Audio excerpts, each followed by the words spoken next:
On this episode of the Star Wars Time Show, Matt and Nick return after searching for Ezra in the unknown regions and diving into non-Star Wars projects like Spider-Man Across the Spider-Verse. They didn't find Ezra, but they do have a few new Star Wars items to discuss, including some new information about a group of characters that may actually find Ezra once the Ahsoka series kicks off this August. If you prefer the bad guys, fret not, the dudes will talk about Ahsoka's baddies as well, thanks to some new images and insights being released. If Andor is more your style, then you'll be eager to hear some new information on that series coming from Cassian himself. Of course, the show will end with the Question of the Week segment and the latest round of Top 5 Star Wars Fan Artist Features. Punch it, Chewie.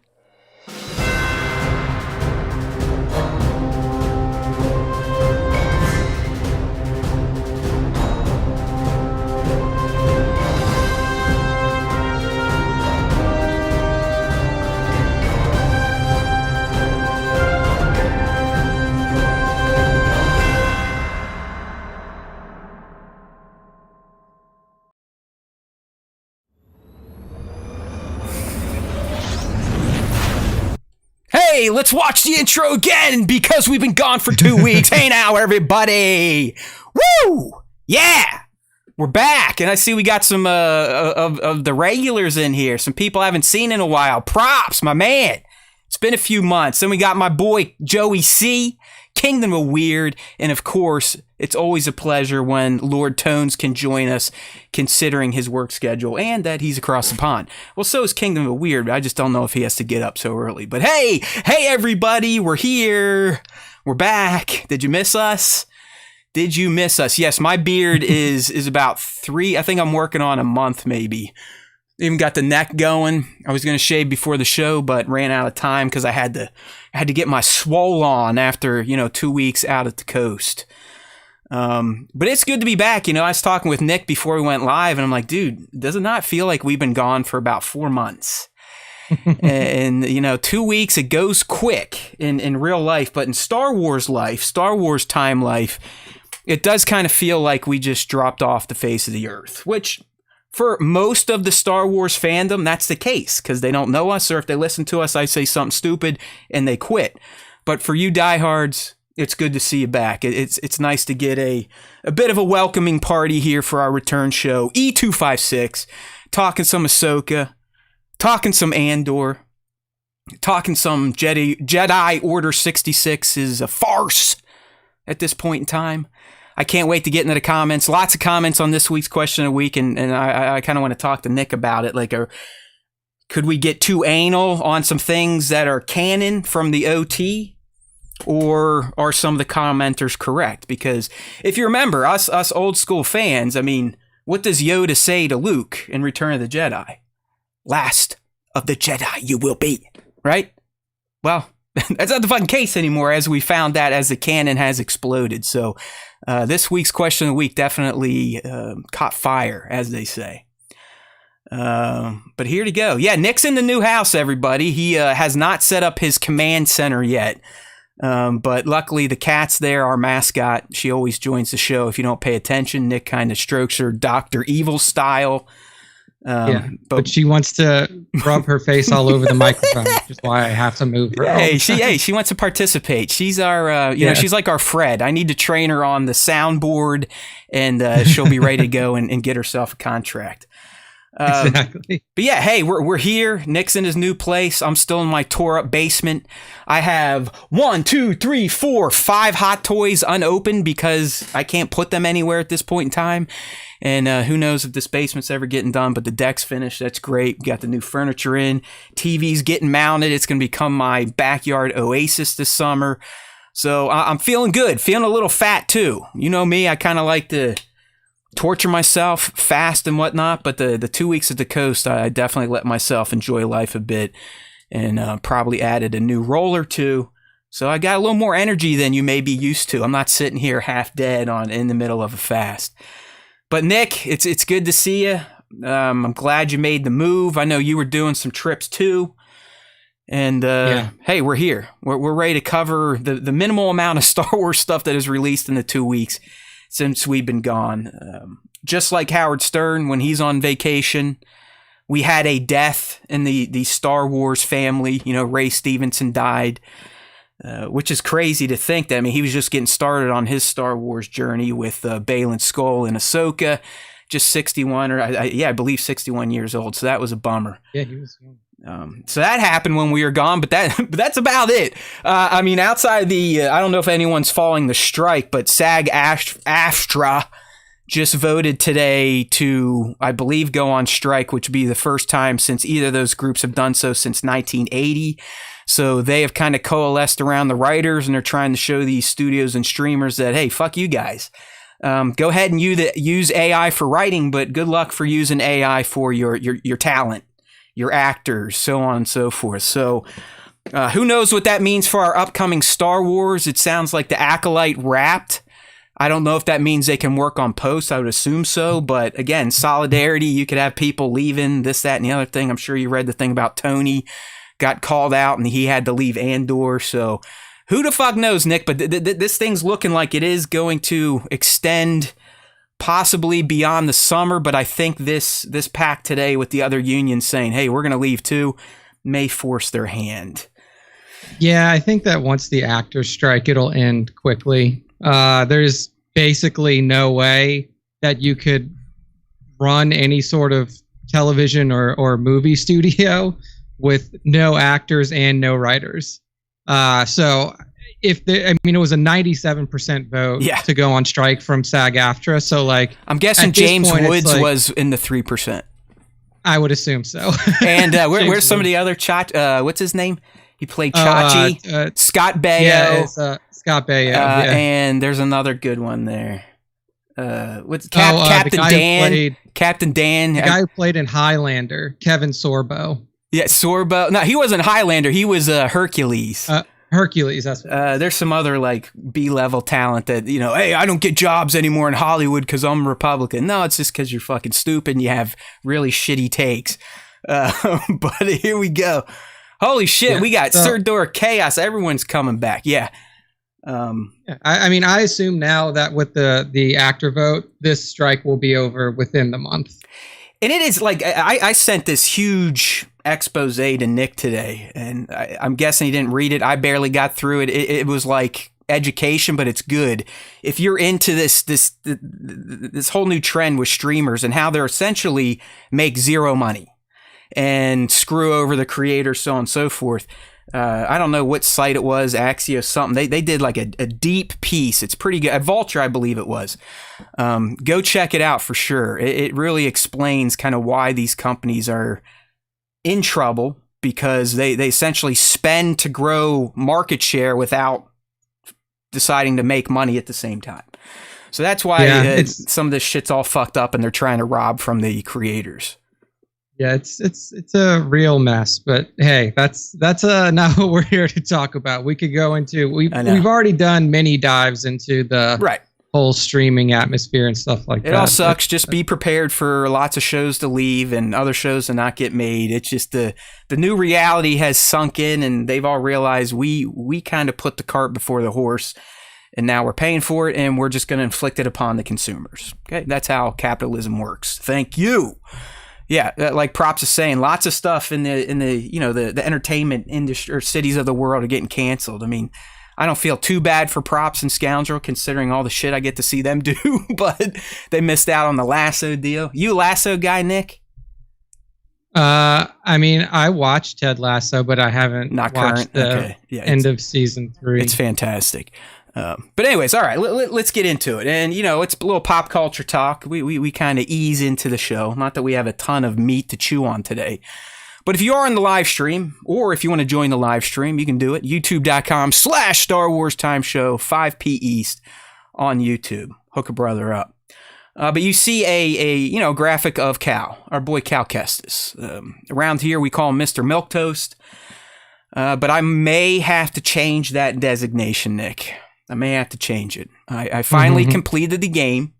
I took way too long to do it. I pissed around building decks and whatnot, but I finished it over the weekend. Definitely dropped the story mode, which I recommend for everyone that hates the combat and just wants to enjoy the story.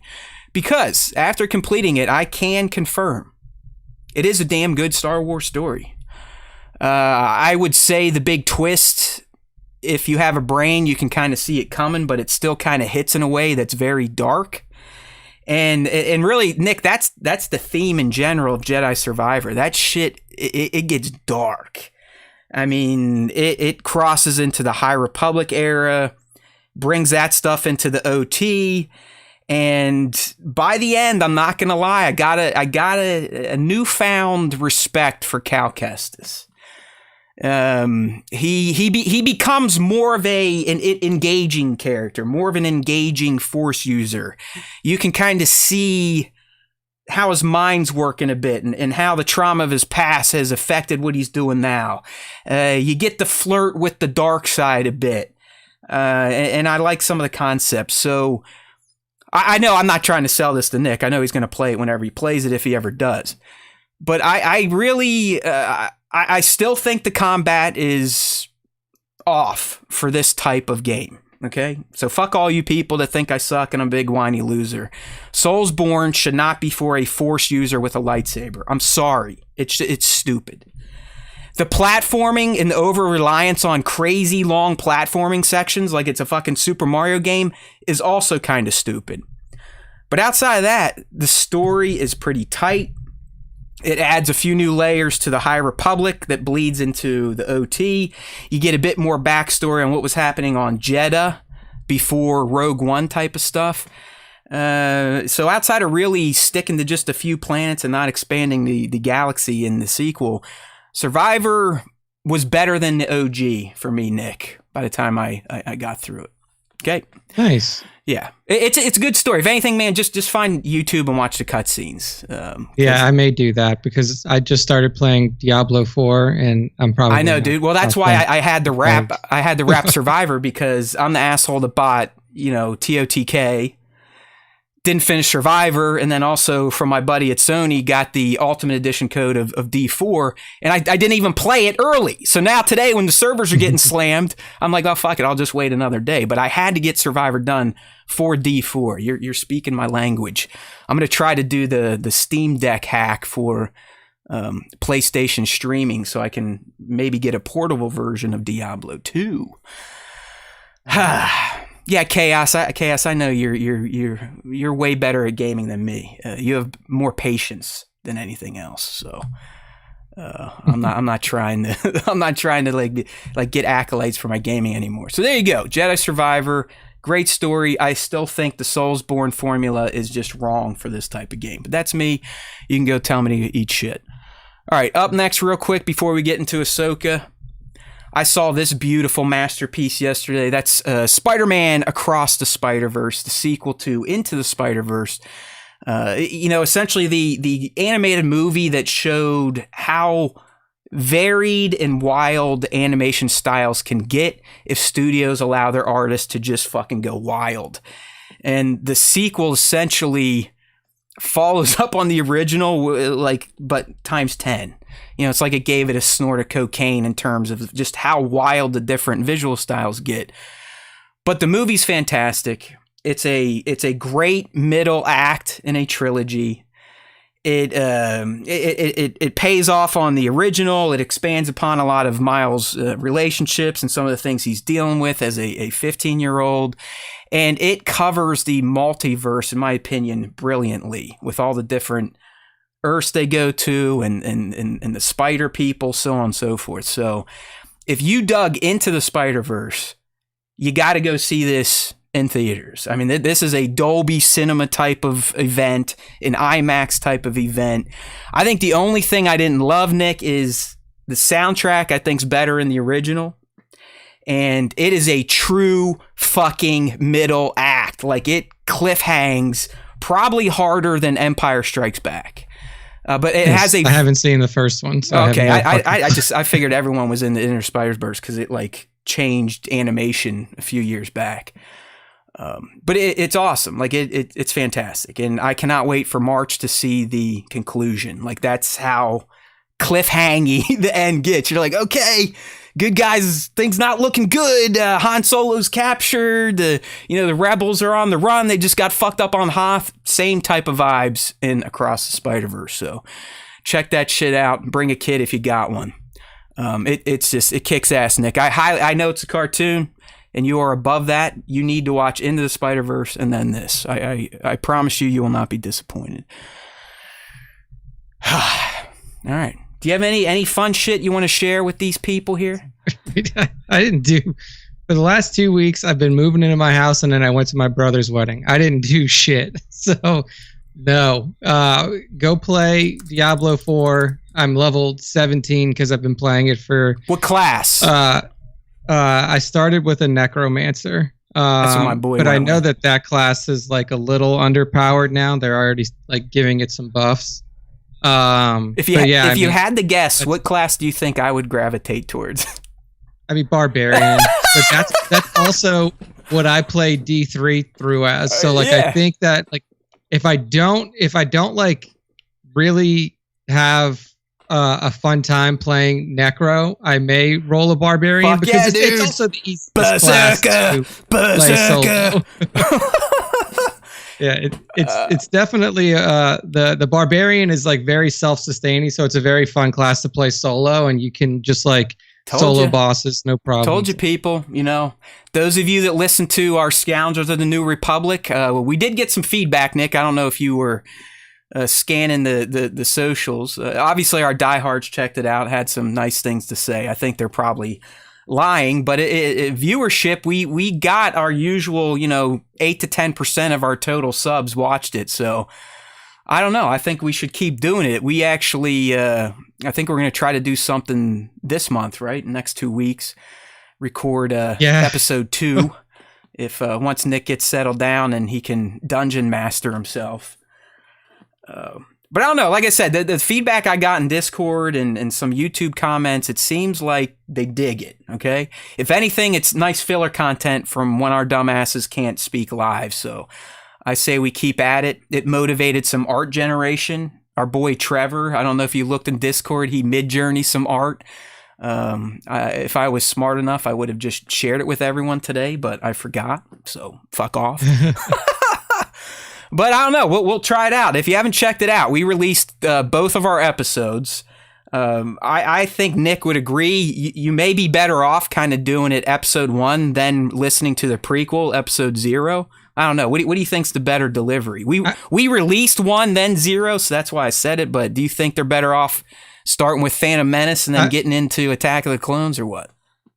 Yeah, I would do 0 and then 1. All right. I mean that's just how we did it in order. And then after that, it was really kind of like 0 leads into 1, even though you can like listen or watch 1 without having seen it before, because you still get introduced to the characters, right. You still get an idea of the world and the time period that we're playing in. But there are some fun moments in episode 0 that I think that some people will enjoy that also have not been revealed yet in the proper episode 1. So yeah, there you go. Tone's saying he got 30 minutes in and threw up. No, he actually said he loved it, but ran out of time. He had to like take a shit or something. So appreciate it.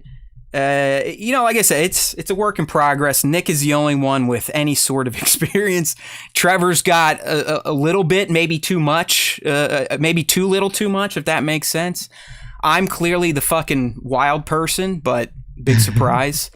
I lack patience, and I'm a method actor. I'm sorry. I mean, we don't have to keep him secret anymore, but Chief Matlu is a fucking psycho. All right. He's a little short warrior bear, the Berserker, as we like to call him in Germany. All right. So that's how we do things here. But maybe next time, if I remember, I'll share you some of the mid-journey Trevor came up with. We like all of you. Get out there. If you got your subs to these AI generators, make us some art for the show. Cook up your own characters. Maybe we could do a contest and fans can submit their AI-generated creations or self-generated creations, and we can go from there. I just don't know how we're going to use them on the actual episodes, but it would be cool to get our avatars for sure. Yeah, I think that we can figure out some way to put them in there. I saw what Trevor generated for your character and his character, and they look like his character in particular looks fucking awesome, and then like some of the foreshots of what he cooked up for yours look really good too. Yeah, So, I think we can get there. I'm surprised neither of us thought about AI for this, because we were all like, yeah, let's fucking pay people or try to ask some of our fans. Yeah. It's like, well, I think that was the whole point. To Like, avoid- for me, I was like, I don't avoid want to AI. piss off the art community right. to be like to say like, hey, we did all of this for free with AI. well, hey, we tried, people, but none of you wanted to do it for us. We even said we'd pay, so fuck you. That's why we went to the AI, just like Hollywood studio execs. We got to get shit done and keep it cheap. Mine, like, I'll try to describe it. It started like, I started looking like Rocket Raccoon, wouldn't you say, Nick? But then it eventually, yours did. Trevor must have, edited the prompts, and then eventually shaped more into an Ewok. But I do still kind of have like Rocket's movie one orange look to me. Like I got like that orange, burnt orange jacket. I got a kind of like some Chewie goggles from Solo. And I need to add like bandoliers and like some other heavy weaponry, and I think I'm good to go. Maybe even poke an eye out and give me a patch. So who knows? But that's Chief Matlu. You guys can just, if you listened, I'm sticking to that. I'm method. Like I said, me and Daniel Day-Lewis, we go way back. All right, dude. So, Empire, they do this every summer, right, Nick? They tease about his stuff.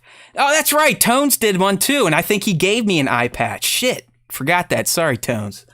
Damn. See, they're all out there working for us. Love you guys. He did. Like Tones nailed it. Now that I think about it, I'm probably just saying I want Tones' version because I saw it, and then I thought it was my own vision. So that's how it works. Did he drop that into the Discord? Yeah, it's in Discord, somewhere? and he's exactly right. And I totally think I'm essentially describing his art of me as what I want. So good for you, Tones. But anyways, getting into the Star Wars stuff. Empire every summer, right, Nick? They're coming out with their big issues, glossy pages, lots of images and words about all the upcoming movies and TV shows for the summer and the rest of the year. The first one this summer, detailed kind of what came out of Celebration, Lucasfilm plans, movies, Dave talking about his movies. And the next issue is getting a lot of Ahsoka love. Okay. So actually this isn't Empire yet. EW is also running some Ahsoka coverage here. But they sat down with Diana Lee Inosanto, and if you're not familiar with who that is Morgan Elsbeth from The Mandalorian, the Ahsoka episode. She's also going to star in Ahsoka. She's also related to Bruce Lee. But she sat down with EW to kind of talk about the Elsbeth character and her experience with her and kind of finding out that, hey, you're getting a second life with this character.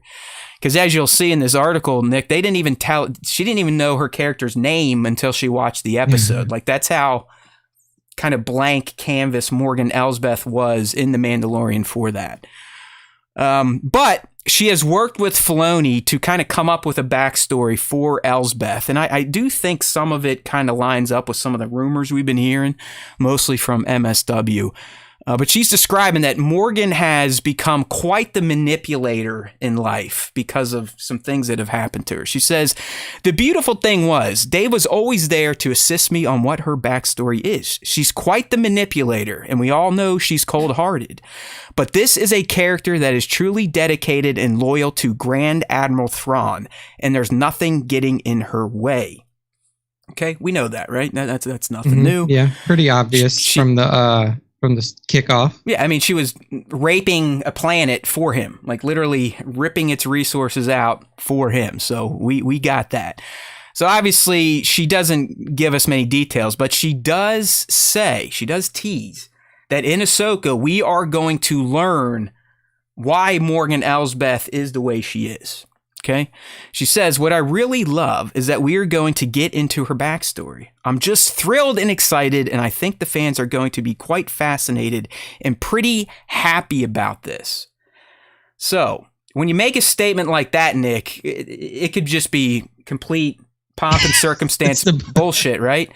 Or that's the most meaningless statement I've ever read. Or Could it be like she knows it's something big? Like I think we've heard that she could be tied to the Night Sisters. Could she be implying like, hey, fans that are in the know, people like us, people that listen to the show, fans that are in the know, once you learn her true backstory, you're going to be excited. I mean, is that confirming the Night Sister ties, or am I just trying to dig at a? I think that you're trying to make something cool out of a statement that is literally probably handed to her by a PR rep. Yeah. This says nothing. Like, what is she going to respond to this question with?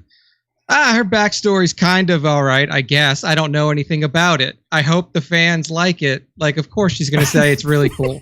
And that's what before we went live, I was like, these exposés on EW are just like giant. Like they tell you nothing. Because all it is PR speak. Yeah. Like the people come up there and they say like, our show's awesome and the fans are going to fucking love it. And guess what? What else are they going to say? Yeah. The show You're is not not wrong. good. You're not wrong. But could she be a Night Sister? Yeah. I think she could because she has kind of like a sallow look to her already, like her character's and I think like skin color and everything else was already kind of like a little bit pale. Yeah, and if I turn reader view off, you can see an image of her now. She kind of has like tattoos on her head. And if I remember Marin, the Night Sister in Survivor, it's close to that too. I mean, I wouldn't say Morgan is as pale as Marin, but again, Marin's an animated character. We don't know how they would translate her to live action. So. And you know, I mean, the only thing that I'm surprised about is if she is a Night Sister, that like if she is a Night Sister, she really didn't like let that slip or show any of it when she was fighting Ahsoka. Maybe she's not like one of the Night Sisters that can use magic as well as the others can. Right. But yeah, as of right now, it's definitely a possibility. Well, that's the crazy thing to think about. And listen, I know this is mostly know nothing, but I also know you and me, and if we talk enough, we'll say something that's going to spurn a tangent. So, and I just forgot it just by saying that. So I guess it really wasn't that important. Oh, fuck. No, it was a good one, but oh well, maybe it'll come back to me. No, I mean, that's what I think, if anything, here it is. Let's say she is a Night Sister. Night Sisters definitely would have issues. Because if you remember back to the Clone Wars, Grievous and Dooku essentially go there and commit genocide. They wipe them the fuck out. Everybody but Asajj is essentially toast. In Marin in Jedi Fallen Order, that's her whole ordeal she's dealing with. Like, the Republic and the Clone War, everything fucking tore my family away from me. You killed everything. So I guess my question is, Nick, if that is the case, and that's why she has this burning desire to get back at the galaxy, I guess why did she link up with the Empire to do so when they're technically the people that... No, I guess not, because the Empire would have been the Republic. So I guess there's a technicality there. I mean, at this point in the timeline, though, like, it's clear that the Empire was the oppressive band of people that were going to, if she was interested in just like pure chaos-driven evil towards the galaxy, she would ally with the Empire. As for why she would ally with Thrawn over anybody else, I would assume that was because Thrawn encountered her and then encountered her in some way, shape, or form, and then really took a liking to her and saw the potential that she has. I guess that's the interesting thing here. Like, why is Morgan truly dedicated and loyal to Thrawn? What happened there? Are we going to get that in the backstory? I hope that's what she's saying, and I hope that's why she is, using PR speak that, hey, we're all going to dig it. Do we see why?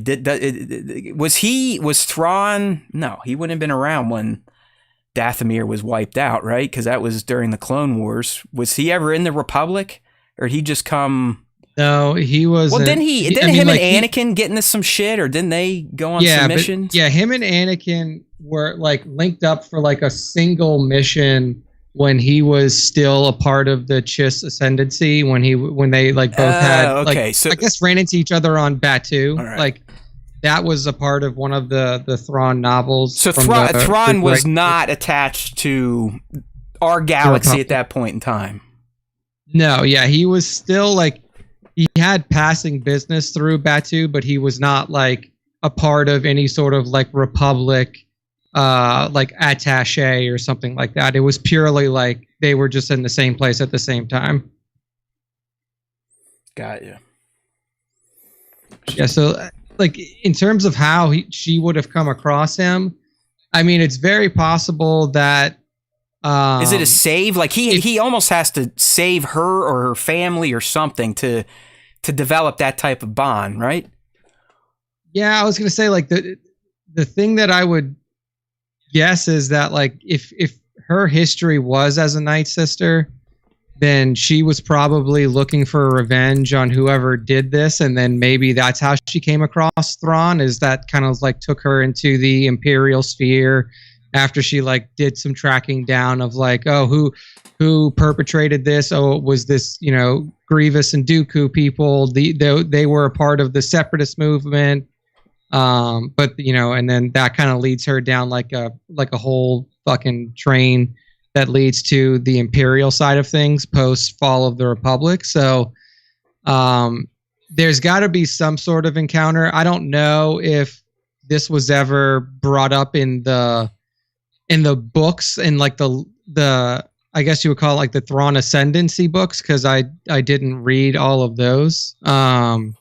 If there was like a character that could have fit her backstory or that like fit her description in those books, but I would assume that whatever comes out of her backstory and history with Thrawn is going to be specific to the show itself. Yeah, I wonder if it goes as far back as pre-Empire or if they meet Empire. You know what I mean? Like is it pre the Fall Republic or is it Empire Rise when they link up? Yeah, I would imagine that it would be after the Rise of the Empire, because pre-Rise of the Empire, he's like not even in known space. Yeah. Like it's just like, you know, like that, dedicated and loyal. So it's not even like he's holding something over her, right? Because that you probably wouldn't use those terms. Meaning like he's got a family member in his fucking collection or something. Yeah, I doubt it. And especially given the fact that like he's assumed dead, right? Or like he's just been gone for so long that nobody ever expects him to come back. More or less spent what, at least 10 years trying to get him back at this point. When we meet her again in Ahsoka. Yeah, if she's been at it since he's been gone. Because we all know he left pre-Yavin, like pre-everything. I mean, he didn't even get to see the rise of the Rebel Alliance and them kick the Empire's ass. He was hanging out with Ezra somewhere in La La Land. I don't know. Yeah. I mean, hopefully, again, I know it's a generic statement, but I'm hoping that, I think that has to be in the backstory, right? You got to establish why this lady, potential Night Sister, is a sycophant for Thrawn, and why she has dedicated her, essentially, the later years of her life to find him or bring him back. Yeah, I mean, I can't imagine that they would give a character backstory for her without including at least how they met. I just want I want to see Thrawn. Like, I don't know if you can really make Lars younger, but like I want to see that Thrawn that you shared, or that person made in an Heir to the Empire, that graphic where they essentially subbed out Michael Jordan and put in the Thrawn. Like, I want to see that chiseled face Thrawn, jet black hair, but not in his Imperial whites. Like, I do kind of want to see him not as an Imperial, because I've never, I don't read the shit, never will. I'm bad. Words and shit are bad. But I do dig the character, so I would like to see maybe that younger Thrawn, like that the long hair Thrawn. Isn't there a version of long hair Thrawn out there? He's got his guns hanging out like he's a pimp. I think that was like when they found him, like when like the Imperial. Well, actually, now the story is that like he infiltrated an Imperial vessel when they were on like an Outer Rim planet. But yeah, I think at that point he had already been like away from the Chiss ascendancy and kind of like in the wilds for long enough to have grown out some hair, and then when he like officially joins the Empire, he does the crop again. He cuts his hair and everything like that. So like that would probably have been the period where you would see him with the long hair, Sexy like right Thrawn. when he gets picked up by the Empire. That's drippy Thrawn, right? Okay, so there you go. There's our girl Morgan, who is going to be one of the main adversaries for the good team. I guess you can't really, can you say good guys anymore? You gotta say good guys, good girls, good people. How about that? Good people. Okay, sticking with Ahsoka. Lots of Ahsoka stuff here. You know, Nick, you and I, we kind of spun our wheels on this character. If you're on the live stream, you can see it. If you're just listening, we're talking about the inquisitorious-looking character featured in the Ahsoka trailer. As we teased earlier, Empire's next issue is all about Ahsoka, so you're going to get exclusive images, and we get a new look at this character, Nick. And that was it. It was literally just, here's the image. You guys go ahead and do your little fanboy speculation things here. And you know me, I frequent the webs. I'm on the Reddits, and I was kind of reading through what people were saying. You know, you and I think we identified that this Inquisitor definitely has an eighth brother vibe, but I don't know how that works because he was kind of resolved in Star Wars Rebels. I've seen other speculation out there that I can somewhat get behind, it being Barriss Offee. I would like that. I've seen this, Nick, and I'm kind of digging this. I don't know if they'll go this route, but I would like it. I've seen some people saying this could be Ezra, like fucking whacked out a bit. You know what I mean? I mean, he's been. I mean, that would be like a very Revan type of deal. Yeah, where exactly. you end up in the unknown regions of space, and you come back and you are like changed. And I mean, we know what happened to Revan now. Like Revan essentially made contact with Valkorion, who was the emperor of the Infinite Empire in the outer regions of space, and like they're, you know, both him and Malik were kind of changed or flipped to the dark side because of the workings of Valkorion against them. I mean, it's very possible that a similar thing could have happened to Ezra. I mean, he ends up in these unknown regions, same as Thrawn.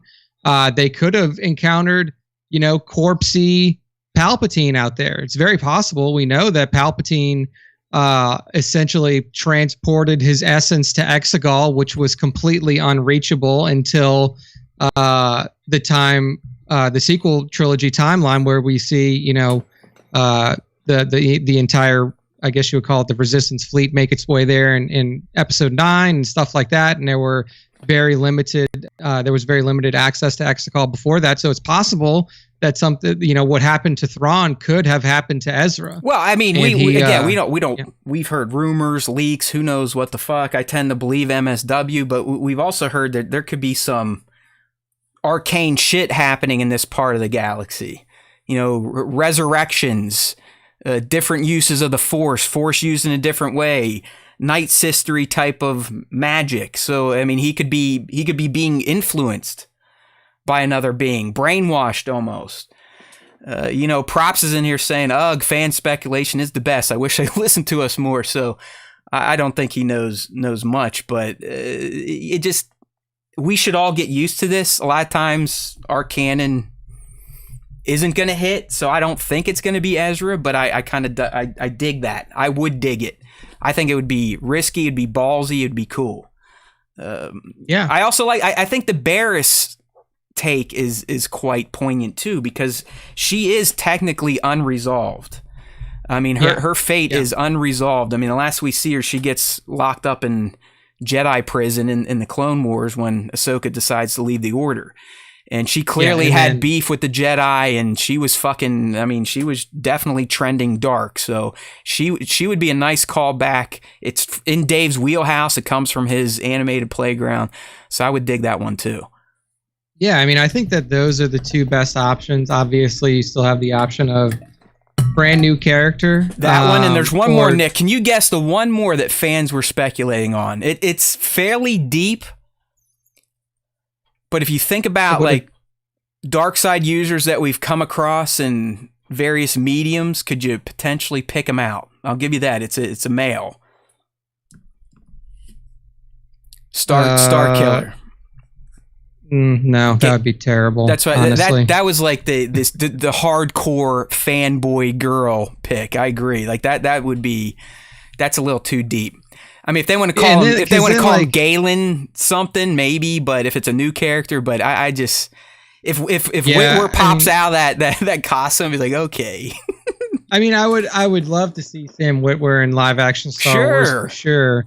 But I think that, like, I mean, you at that point you would essentially just be repurposing a character purely for fan service. And there are just better options. Like Starkiller was great as, this clone, that was, or like this freedom fighter, and then turned into a clone for for Vader and stuff like that. Like, I like the story from the video game, right? And I don't think that he needs to be repurposed in like a completely different era. You're exactly right. And here's the point: Starkiller was created before we even knew the Inquisitorius was a thing.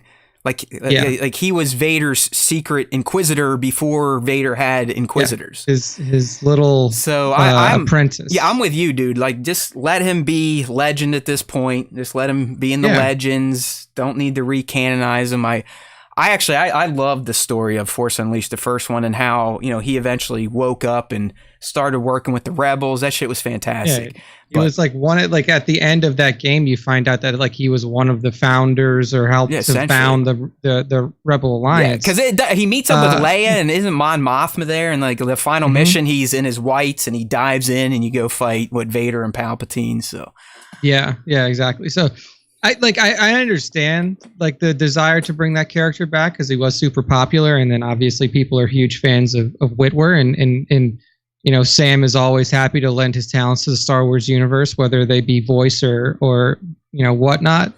But I do think that like for this particular show, if you're gonna make it a known character, it would probably be best to do the two that we mentioned, either Ezra or Barriss, just because of the connection that those characters have with Ahsoka already, and how that would impact the battles or the relationship with this, like between this Inquisitor and Ahsoka moving forward. That would definitely be the best option, I think. Yeah, I'm with Chaos here. I think most people would agree. Force Unleashed 2 kind of jumped the shark, right? Yeah, it definitely went overboard, where you're like fighting versions of your clone self, and then you find out that you're a clone, and it was like very Resident Evil, like later Resident Evil movies before the Resident Evil franchise even got there, because at that point, like in the Resident Evil franchise, there's like fucking 85 clones of Alice and all this other shit and stuff like that. That's kind of what Force Unleashed 2 it was a shame. Like, it just, because to me, I mean, Force Unleashed was it both had great gameplay, just crazy blitzkrieg shit. It had a great story for the time, because we weren't getting Star Wars content like that. I mean, when did that come out? 2008 or something like that. I mean, George was essentially I think it was he was working on Clone Wars and stuff like that. It was fantastic, but the follow up was definitely poop. It was poopy as hell. Not as good. I never felt a draw to go back and play it, where the first Force Unleashed, it was like, all right, I beat it on normal. Now I got to beat it on super hard. Oh, now I want to do it on easy just to run through it again and get different lightsaber blade colors and all that shit. That one I definitely like went back and I think I did collect all of the individual like lightsaber colors. Hell and yeah, stuff dude. Like that. Those were the good old days. These days, I mean, that's a thing, like, not to go back to Survivor, but I do feel like it, because of the way the combat is and so much platforming, that a gamer like me, that kind of shuts me off to fucking around with a lot of the side quests. Because I really think Survivor, if you wanted to do everything, is probably close to 50-60.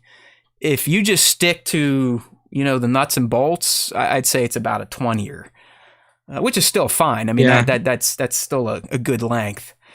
But yeah, oh well, we're not getting those anymore. Yeah, maybe it's Cal Kestis. There you go. Unless he just dies at the end, which he probably should die. Like, if he doesn't die at the end of that game, then they have to make another one and kill him. And I hope that like that's the case, because this character cannot be alive. Like, well, but that's something that we'll those talk about thoughts. when we Save get those to thoughts the because this thing. is all question of the weeks. Hey, what's up? The little one's back. Hey, here she is. Back from gymnastics, huh? Yep. All right. Well, did you have fun? Yeah. We're talking a little Star Wars here. What do you think? Yeah. You want to say anything Star Wars wise? May the Force be with you. May the Force be with you. Hello there. Hello there. All right, buddy. Good to have you home. Okay. Okay. Love you. I'll see you. Love ya. Oh, you're just coming down here to get your iPad. That's okay. All right. I turned that kid into a Switch junkie, by the way. Like, full on, dude, every night now we have family Mario Kart Grand Prix, and I couldn't be a happier old gamer dad. It's fantastic. It's like, it's crazy, man. It's like I bitched about my FOMO forcing me to buy TOTK and the TOTK Switch, even though I already had a Switch. But what that did is it got the family gaming together. So that $400 investment was well worth it with hindsight. I still have barely played the new Zelda, but we're playing the fuck out of like old Mario Kart. But when families game together, they stay together. Yeah. You know what I mean? That's right, Bat. I do not matter. The devices are out. That's great. Okay, so kind of putting this to rest. A question to you, Nick. What would you, I guess out of our picks, what would you prefer? Ezra, Barriss, brand new. Barriss, okay. Barriss. Yeah, I mean, the Ezra angle, like I said, has kind of already been done. You know, that would just be like, let's just make him like Revan. Let's just do like a Revan thing with him. Oh, he disappears and then he comes back and he's bad. And then everybody tries to switch him back again. And then he gets switched back again and he's good again. I mean, we've already seen it done. And we've already seen it done in a way that like you really can't top it. I don't think that, I think that like most people would agree that in terms of like now abandoned Star Wars canon, or like what they're slowly bringing back into canon, like Revan was the best of it and is oftentimes pointed to as like the best non-film or TV character in the Star Wars history. So I feel like if you just try to do that with Ezra, then all you're doing is just like a cheap recreation of Revan. And in that case, just bring the character in. I think we've also heard that Ezra's been rumored to be fighting with a new master or a Taras Kasi style, like force karate and whatnot, and nothing really. I mean, let's be real. I think if Ezra was the person, MSW probably would have sniffed that out by now. I would imagine so. But yeah, I mean, I think that this is probably that they'll be played at least in fight scenes by Ming Q. Yeah, who's Ming Q or Ming? I don't know. I know QIU might is sometimes. It's a lady, so this is for sure Barriss. Well, Nick, she was the Jedi Master in the Kenobi flashback that was taking the younglings with her, and she is the stunt coordinator on Ahsoka. Possibly a client of Props too, so maybe we could even get her on the show and talk to her and ask her, "Are you Barriss Offee?" Yeah. Yes or no? Yes or no? Tell us. I would, I guess you could say it could be whoever this Jedi Master is, but then you just run into the same thing that we're just talking about. I didn't want to say that. She. I think. Okay. I'm just saying it's the person under the mask is that lady that played the Jedi. I wasn't. That was my fuck up. So yeah, I mean, but like for me, it's like if your stunt person is a woman, your character is likely a woman. Like your character in the actual thing itself is probably a woman. And if you're gonna have, if you're gonna like tease this showdown between Ahsoka and this Inquisitor, the way that they have, especially so much so to like put it in the Empire article, I gotta imagine that there's a connection, and if there's a connection, it's Barriss because there's just nobody else. Well, I mean, dude, it makes so much sense because Barriss was the one fucking over Ahsoka. I mean, it is exactly. They have a history here, And clearly from this new still of this Inquisitor, they have many duels together, because the ones we see in the trailer, they're at that industrial complex, like fighting where they're building big ass machinery. So and now they're in the woods, and this looks like it could be Corvus. I mean, this could be on Corvus. This other like Empire exclusive shot that shows. Just from what we've seen from the trailer, it's also similar to where we see Balin and Ahsoka kind of squaring up, right? Like almost the entrance to the world between worlds, something like that. Yeah. So I really think this is a female. I know Props is teasing us here. Should I just say what gender they are? But if you look at the chest armor, I think it's kind of done on purpose to not make it look like a breastplate. But it's, it's bulgy enough to accommodate breast. Does that make sense?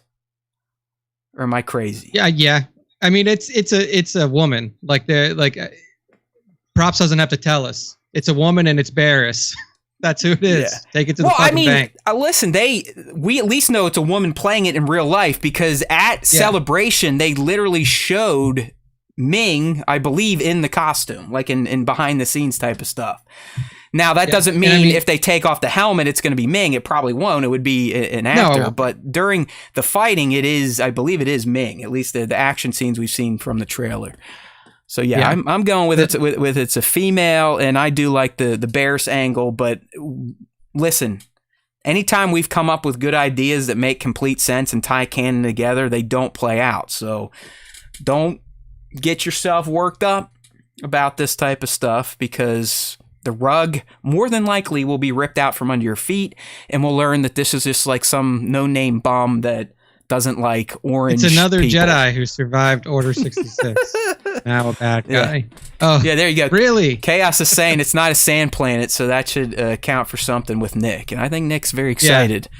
Ahsoka doesn't look like there's too much sand in it, at least based on the trailer. So I think Nick's going to be excited. I don't think that Togrutas do well in arid environments.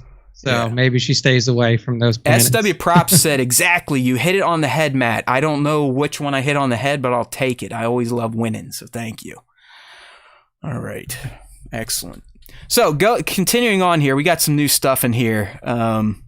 Filoni, the co-creator of Ahsoka, George being the other one, he was kind of asked about who is Ahsoka at this point in time. And I kind of dig this. It makes sense. I think we all kind of picked up on this when we saw her in The Mandalorian Season 2. But Filoni he's essentially saying, like, listen, this character, her mindset is that of a lone wolf. All right. She's a wanderer at this point and is in a lot of ways wary of any organization as such because of the power that comes with it as a group. She walks a path that basically died out a long time ago, and there aren't many like her left, if any. So that's a lonely thing. What is it like? What is that life like? If you are a loner, you have a very small circle of friends. What is it like then when you try to open back up? So, Nick, I think it's sounding like early on, it's just going to be Ahsoka. She's out kind of doing her things, searching, and something's going to happen to where she's going to have to kind of break this self-imposed, I don't want to call it exile, but she is like Ronaning at this point in time, right? She's out there on her own, helping people in need. That's kind of what a Ronin does. Yeah. Yeah. But it sounds like something dire enough is going to happen. Is that what we already saw? Is that the impetus for her opening up and going to the New Republic, a large organization that she's kind of fearful of? Or is that what forces her to then go to her friends? And is there going to be some awkwardness that now that she's been a loner for so long, she's got to work with a team again? You know what I mean? Like, I think these could be some of the narratives that are being set up by this Ahsoka is a wanderer motif. Yeah, I mean, I think that from what they're saying, she's definitely going to have difficulties assimilating back into a group environment for sure. And I would almost think that, like, it's not even her that reaches out to somebody else. It's like somebody I would imagine that it's like maybe Sabine finds her. And like Ahsoka does kind of well, we know that's not going to happen from the trailer, because Ahsoka flies to Lothal and essentially says, like, hey, we need to talk. Well, okay, then I don't remember the trailer. Yeah, I mean, I just got like I gotta imagine that like she is just like she's kind of come to her wits end. Then she's just Right. like, there's nothing else that I can do by myself, Well, so I it's have either to have that other or people help me. she's got enough leads that she now knows what she needs to do, and she can't do it herself. So you got to call up the A team. Very possible. If you are on the live stream, you got some new shots in there. If you were one of these people that were upset about Sabine having long hair, just like we told you, she cuts it. So you get to see the short-haired Sabine. I actually dig the long-hair Sabine, but I guess that doesn't work with Mandalorian helmets. You know, we didn't see many Mandos with like Thor-level locks coming out of the back of their helmets. So I guess it's a thing.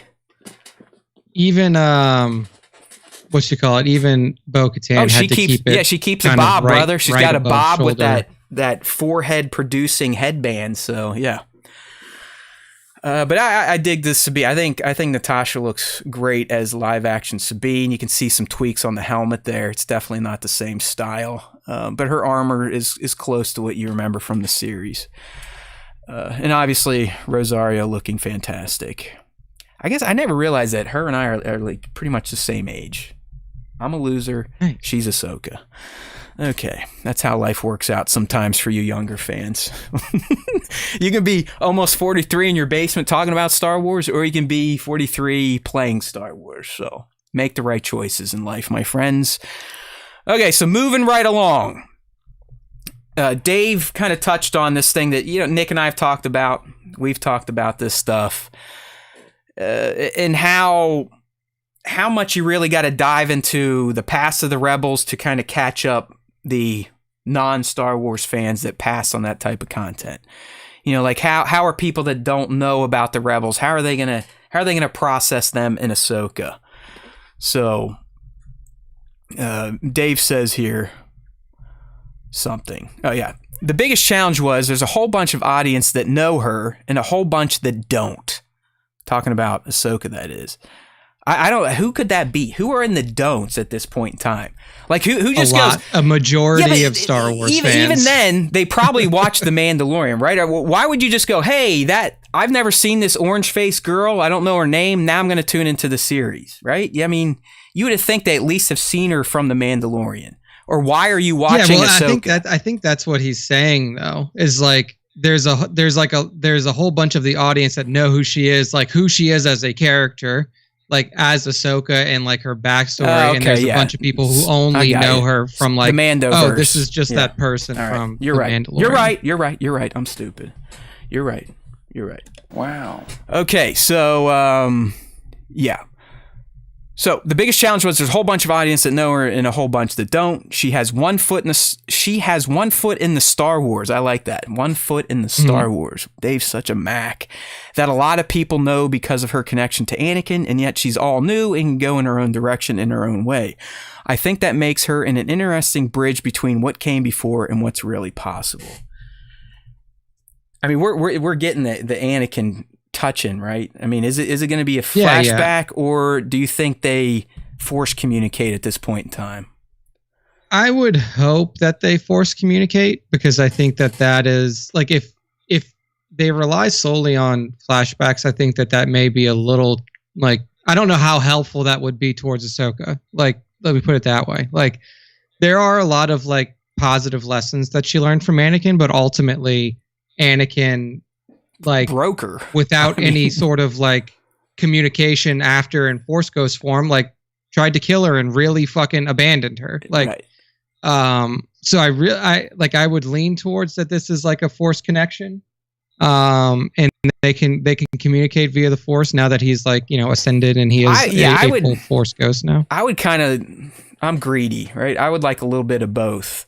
Kind of like how they did in Kenobi, where Kenobi is kind of going through something emotionally in the present, and it reminds him of something in the past with Anakin. I would like something similar to that. But like Nick, I want to see old Anakin. Just let Hayden be Hayden. Don't try to digitally de-age him. Just blew him out a little bit. Maybe cut the fucking hair, right? His wig never looked good when he died. I never really was a fan of that shit. But I would like to see Ghost Anakin as well. A little bit of both, because it would be fun to see some live action Clone Wars. There's no doubt about it. But I do think you're right. I think the wiser, reformed chosen one would be interesting, because we haven't got that character outside of the stupid dub in Return of the Jedi and the one line in The Rise of Skywalker. So yeah. All right. And I think that now that you've kind of reestablished Anakin into like the new Star Wars, kind of canon and universe, and you're not really afraid to use him. I mean, like they've already, like he's going to be in it. It's just how they use him. And I don't know. I just feel like Ahsoka needs, and maybe we see for the first time that they communicate that like this, or like we see the first time that they communicate in the show. I would like that. I would like that over, hey, this has been going on for a while. Kind of like we saw with Ahsoka and Luke in the Book of Boba Fett. You didn't really know, like, how long have they known each other? Is this one of their first meetings, or have they known each other for years? What's going on here? I agree. Yeah, because it's just like every character, especially one that's been through the trauma that Ahsoka has, like, should have some form of closure. Exactly. Like that, Exactly. And especially for her to like really push forward and continue to do what she's doing, having somebody as important to her as Anakin be back in her life in like a super like positive way would go I think you nailed it with the closure aspect, because I do, at least the Ahsoka we've seen in book and Mando. Yeah, I know she's wise, she's enlightened, she knows how to make the right choices, but she just still seems a bit broke. You know what I mean? Like a bit emotionally broken still. I mean, that's the main reason she refused Grogu. She's like, I've seen what can happen to strong Force users that have connections, and fuck you. So clearly she's still dealing with that trauma, because Luke took Grogu on no fucking problem, right? I mean, he doesn't have that beef. He knows exactly what his father did, but he's gotten past that. He saw the redemption of his father. He understands that, hey, he did a lot of horrible fucking things, but in the end, he came around and redeemed himself. That got unredeemed, but anyways, we know the true fate of Palpatine here. All right. Yeah, I think that'd be a fucking killer fan moment the first time those two connect. Yeah. I mean, it would, like, I don't know what would spur it on. Like, I think that there would need to be some sort of like event, like, maybe it is like the discovery of the world between worlds for the first time, or maybe it is like or like her discovery of the world between worlds in a new location. And maybe she's thinking about like, maybe it's her like thinking like, should I go back through the world between worlds and try to save Anakin in some way? Yeah, that's what I mean. It could be like some dire situation where it just she reaches out for the first time in earnest for his help. Like she truly needs her master to guide her again, and she's ready to kind of give him that opportunity. Yeah, something like that, that really like almost kind of forces his hand in a way, like forces Anakin's hand, because I'm sure, as a Force ghost, it still seems like you have all of your faculties and decision making at your behest. Yeah, let's be real. It would be way better to be a Force ghost than flesh and blood. I mean, you can still use the Force. You can still manipulate shit. I mean, it's like, except you still talk to people. You can't die. You can't die. That's the best part. You can't fucking die. So, like, I'm sure that, like, even like as soon as Anakin knew that, like, okay, I now have the ability to do this, like, he's probably been grappling with the like, should I reach out to Ahsoka?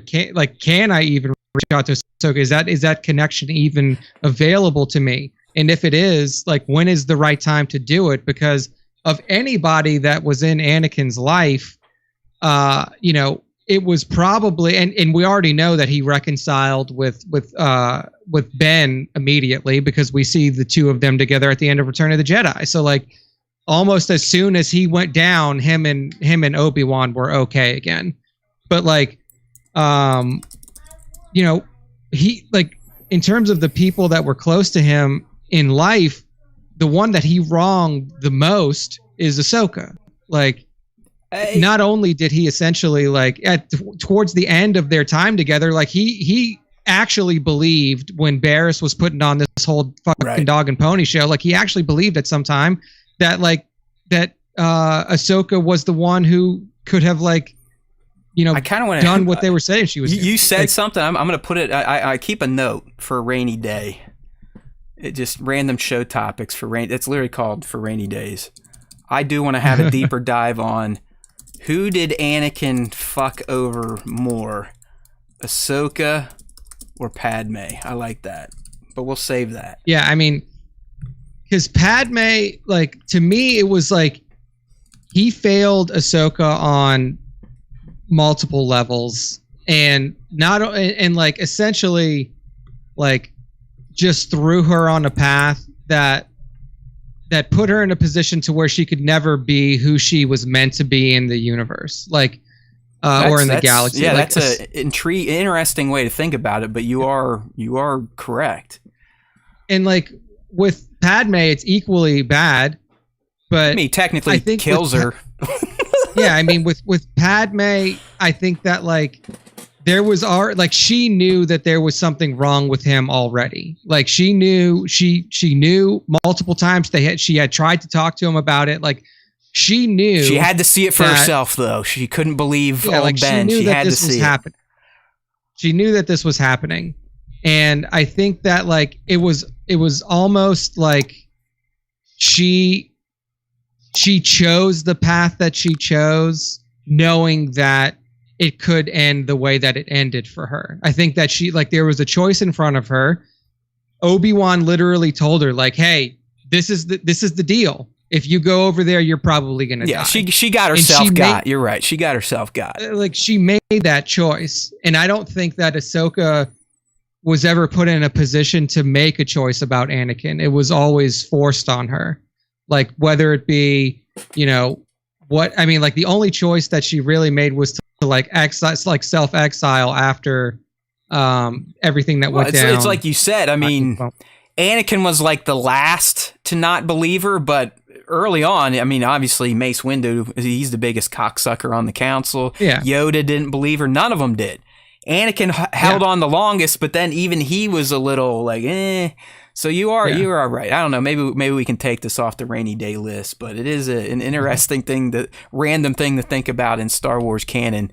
Which female in Anakin's life was he worse to before he turned? And not only that, like he comes back and without a save from the world between worlds and Ezra, like he kills her. Right, true. Yeah, like he straight up murders her. All right.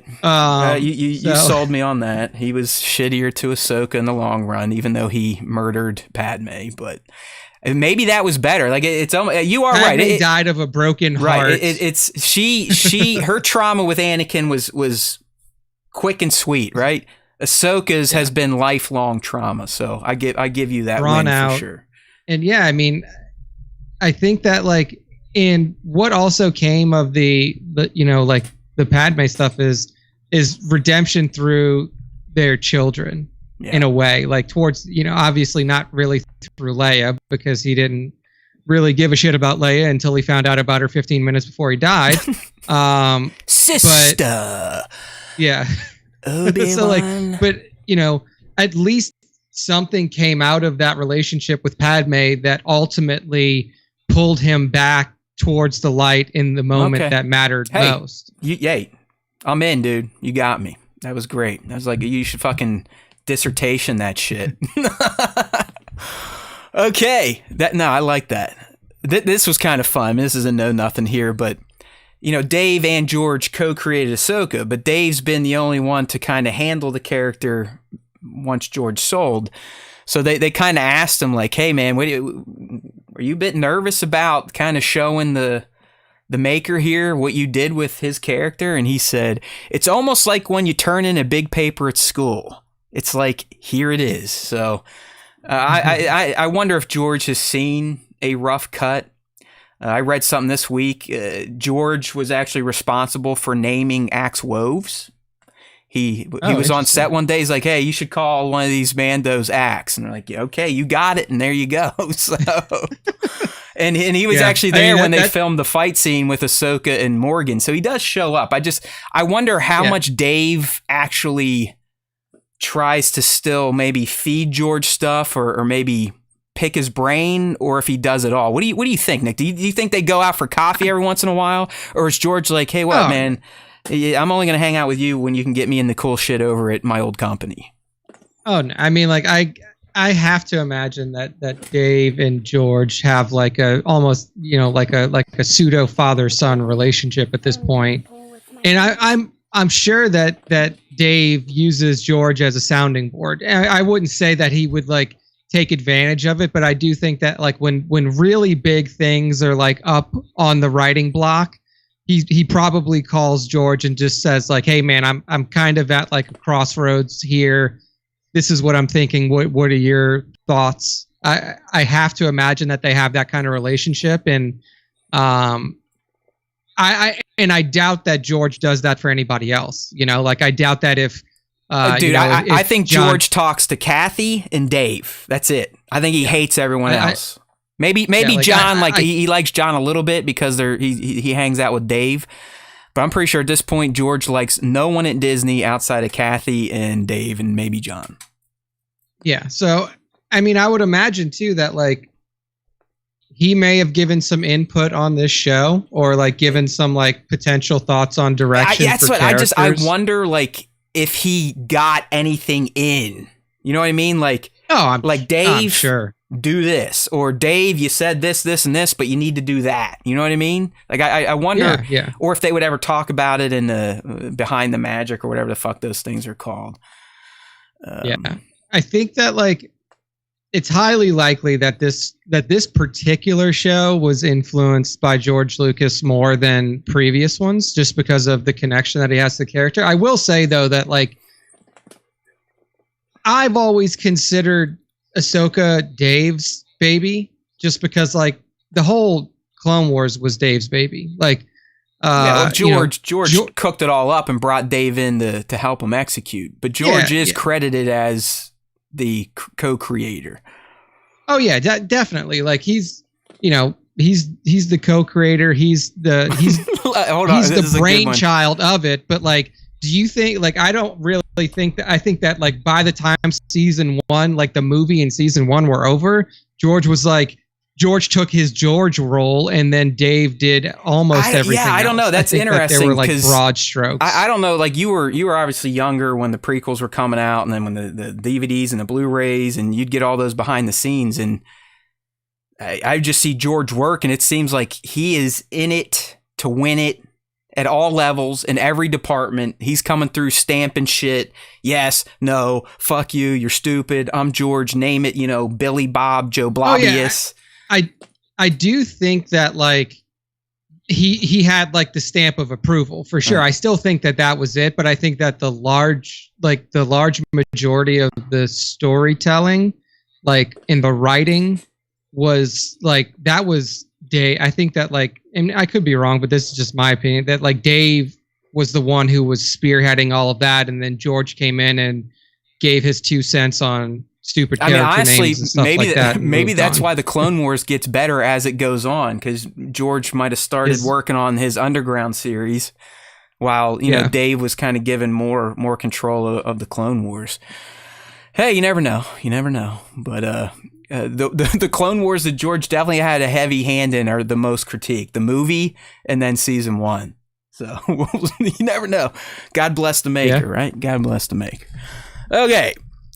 We got some new details on Shin Hati. This is the character Bad Girl being played by Ivana Sakno. All right, so she sat down with EW2 and they kind of discussed the character a little bit. And again, you're not going to get much out of this, but you never know. Nick and I may trip over our tongues and come up with something enlightening here. So she did talk a little bit about Shin. She said Shin is quite an intense and ambitious force wielder. She is very skilled in lightsaber combat. She is a new character. Thank you. So I don't want to give away too much of who Shin is, as I would love the audience to be able to discover her. All right. So let's get into the the dark side stuff. So within this interview, Nick, she hints that while Shin may seem like she's full on bad, she's all dark, that we will be made aware of some motivations that drive this darkness, at least at this point in this character's life. She said, I hope that despite her darkness of a character, we're able to also expand our understanding of that darkness within someone and the reason behind it. I love her. I really care so much about her, and I feel like it's my job to take care of her and protect her. So I think what she's saying is, we're kind of like Morgan.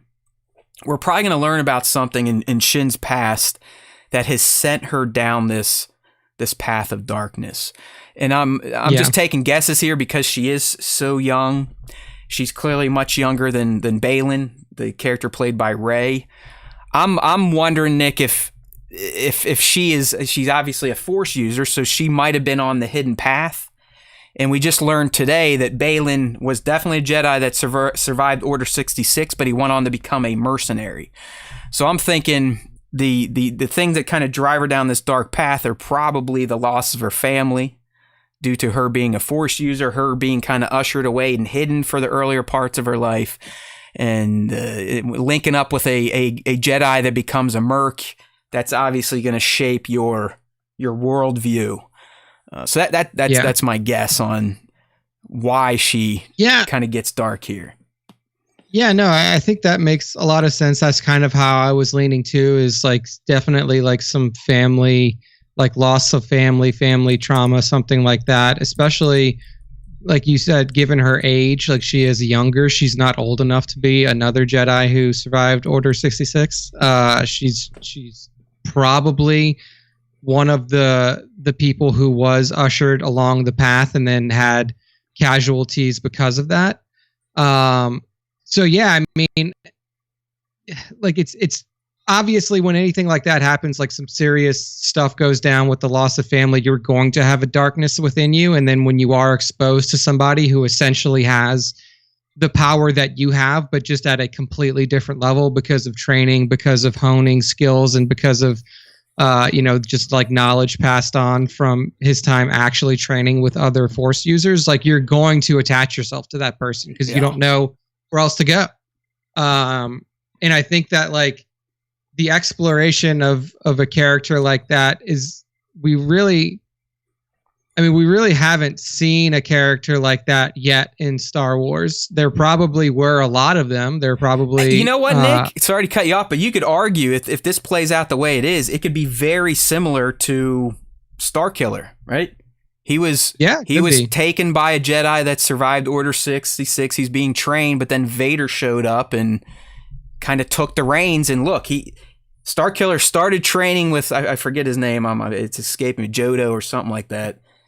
I think it was Rom. Was it Rom Koda? Koda? Rom Koda. There you go. Yeah, boy. So he was training with this dude. Vader shows up, destroys the village, kills Rom, and then Vader takes baby Galen, Starkiller, and look what happens to him. He went from potential to be light to dark, and then back to the light. So that just came to mind when you were talking about that. Yeah, no, it could be. I mean, we're obviously this is all speculation, but like could be a very similar type of story. And given the fact that like Baylan is not listed as like, he's not a Sith, he's not a dark side, he's like a Force mercenary, which is something he was also, a Jedi. Like this just came out before. I mean, this is an Empire, so this is official. This isn't. I'll just switch to it real quick. I mean, and Rey even dropped some quotes before he passed. But like now he has no allegiances. Okay, like yeah, you're right. It says former Jedi Yeah. Knight. So I mean, he was a knight, but yeah, you're right. He's technically not a Jedi. Yeah. Yeah, he's like any Jedi who was still like doing the whole I'm going to stay in hiding, or like I'm going to like wait until the appropriate time to like come back in and make my splash. Is probably not going to be moonlighting as a mercenary, right? Where he's just like, yeah, I'll do whatever I got to do for the money. So like he's almost like he again is like another type of character that we really haven't explored that much before, like a truly like classically trained Jedi who has now taken his skills and applied them to really, a trade where you may need to play Survivor. Like I want to talk about this character, but it's a pretty just tell me twist. Because I'm not going to play it. Like at this point, I'm just but you're literally you're talking about that they did it. They did it in Survivor. So spoiler warnings, even though it's been out for almost 2 months. In Jedi Survivor, very end game type of stuff. One of your companions, one of your NPCs that you're buddies with, you've been on a bunch of missions. He helped you get the thing you need, the doohickey. He turns, and it's revealed that he is also a Jedi. But he, unlike the other knights, was not killed. He escaped, started a new life. His wife got taken out by Inquisitors. But to cut a deal so he and his daughter didn't have to keep running, spoilers, he joins the ISB. So the ISB, Nick, at one point in time, had a secret Jedi operative. Kind of exactly. I think that's different than Balin, though. Well, here, let me read this snippet here. Balin Skull is a former Jedi Knight and a survivor of the Great Jedi Purge, known as Order 66. Empire revealed that after the tragic event, he went on to become a mercenary for hire, with Rey essentially saying he is not genocidal or malicious or overly aggressive. He will request that you get out of his way, but if you don't, he will take you out of his way. But yeah, it's not identical, but it's similar in where you had a Jedi, a righteous, a follower of the light, essentially choose darkness to take care of themselves, which is very un-Jedi-like. I think that that character in Survivor is more like whatever her name was in Kenobi, Reva. That was like a full flip. He was a good guy, and then shit happened to him, and he became a bad guy. He didn't go dark side Inquisitorious though. I mean, he was literally in the ISB. Like the ISB, ISB could be worse than the Inquisitorious. Like the Inquisitors are just like Force users that they fucking tortured until they became bad, and then they would kill people. Like, to make a long story short, this was essentially the ISB going behind the back of Vader and the Inquisitorious program. Like, that's how fucking hardcore it was. Like, this was the ISB essentially going like, hey, Palpatine, our plan of using old Force users is better than your own plan in Vader's. And that's kind of the gist. Whereas, I like the way that they've described Balin, that you just read it, is like, this guy was like, I'm not going to hide my Force powers and like try to hide like the surviving Jedi have, but I'm also not going to become a fucking crazy Imperial person for any reason. I'm going to take my skills, my Force using ability, and I'm going to go make a life for myself. I'm going to go out there and I'm not going to be bad. I'm not going to be good. I'm going to do what I need to do for the money. And like, I don't know if we've seen a character like that before, because it wasn't Cal, because Cal was obviously hiding all of his abilities. And the only reason I find out is because he's trying to save that guy from falling off of the machine that he was working on at the junkyard. And like, everybody else seems like they make like this guy, like the guy that you just mentioned, like he goes and works for the ISB. So he makes the full switch from like Jedi to bad guy. Yeah, he did it to ensure he and his daughter would not have to keep running from the Inquisitors. Like, they killed his wife, and he's like, all right, I'll cut a deal with you, ISB. I'll be essentially your slave if you let us hide essentially in your secret facility from the Empire. So it's what I mean. It's a very unique story. It's a good story. I like the Balin archetype, where it's like, I'm not afraid of what I am, and I'm not going to allow you to tell me to be afraid of what I am. When you think about the imposing figure of Rey, it makes sense that Balin could be this way. It would essentially be like if Darth Vader never went full Sith, he's still an imposing physical presence with some pretty strong skills. He's going to fuck a lot of people up. It just seems weird still. Like, if you do have this guy out there, you would think in the galaxy, like, hey, this mercenary can do some wild shit. You would think the Empire would want to check in on that, but you never know. That's why this question a week popped up. It does. And I know a lot of you are like, no, there's 10,000, the galaxy's big, and Jedi's this, and Jedi's that. And I'm like, well, I'm just going off of what fucking Yoda was telling Luke, okay? Sorry. He literally says, "You are the last." All right, okay? Okay! All right, thank you. All right. Yeah, lots of death in Jedi Survivor too, but I'll leave that for another day. Okay, real quick on this Ahsoka bit, and this is a hardcore grain of salt, like the smallest motherfucker you can find. This comes from One Take News, but they're saying that Rex is confirmed for Ahsoka. I'm like, all right, good for you. I can say that too.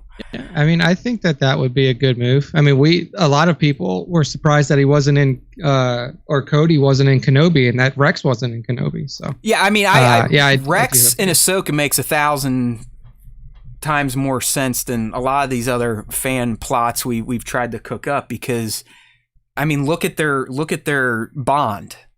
I mean, their bond's everything. Like, if you follow their bond from the beginning to the end of the Clone Wars, it's completely different. I mean, Rex resented her. He didn't really respect Ahsoka in the movie when she showed up, but over time she gains that respect. We've seen why. They survive Order 66 together in that ordeal.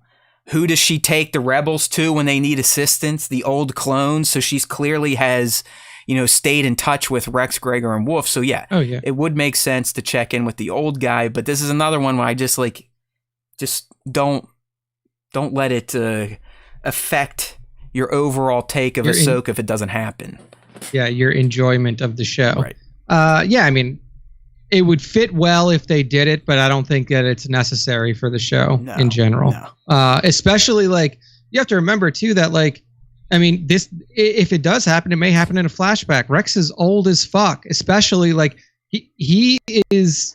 What did they say? I think we did it at one point in time. Mid-60s. I think it's older now. I think we were pushing like 80. Well, I mean, what I was gonna say, like, yeah, he's almost 80 now, because he was like in his like late 60s, early 70s at ROTJ time. You take that out like even further now that we're in Mando timeline, dude's almost 80, if not 80.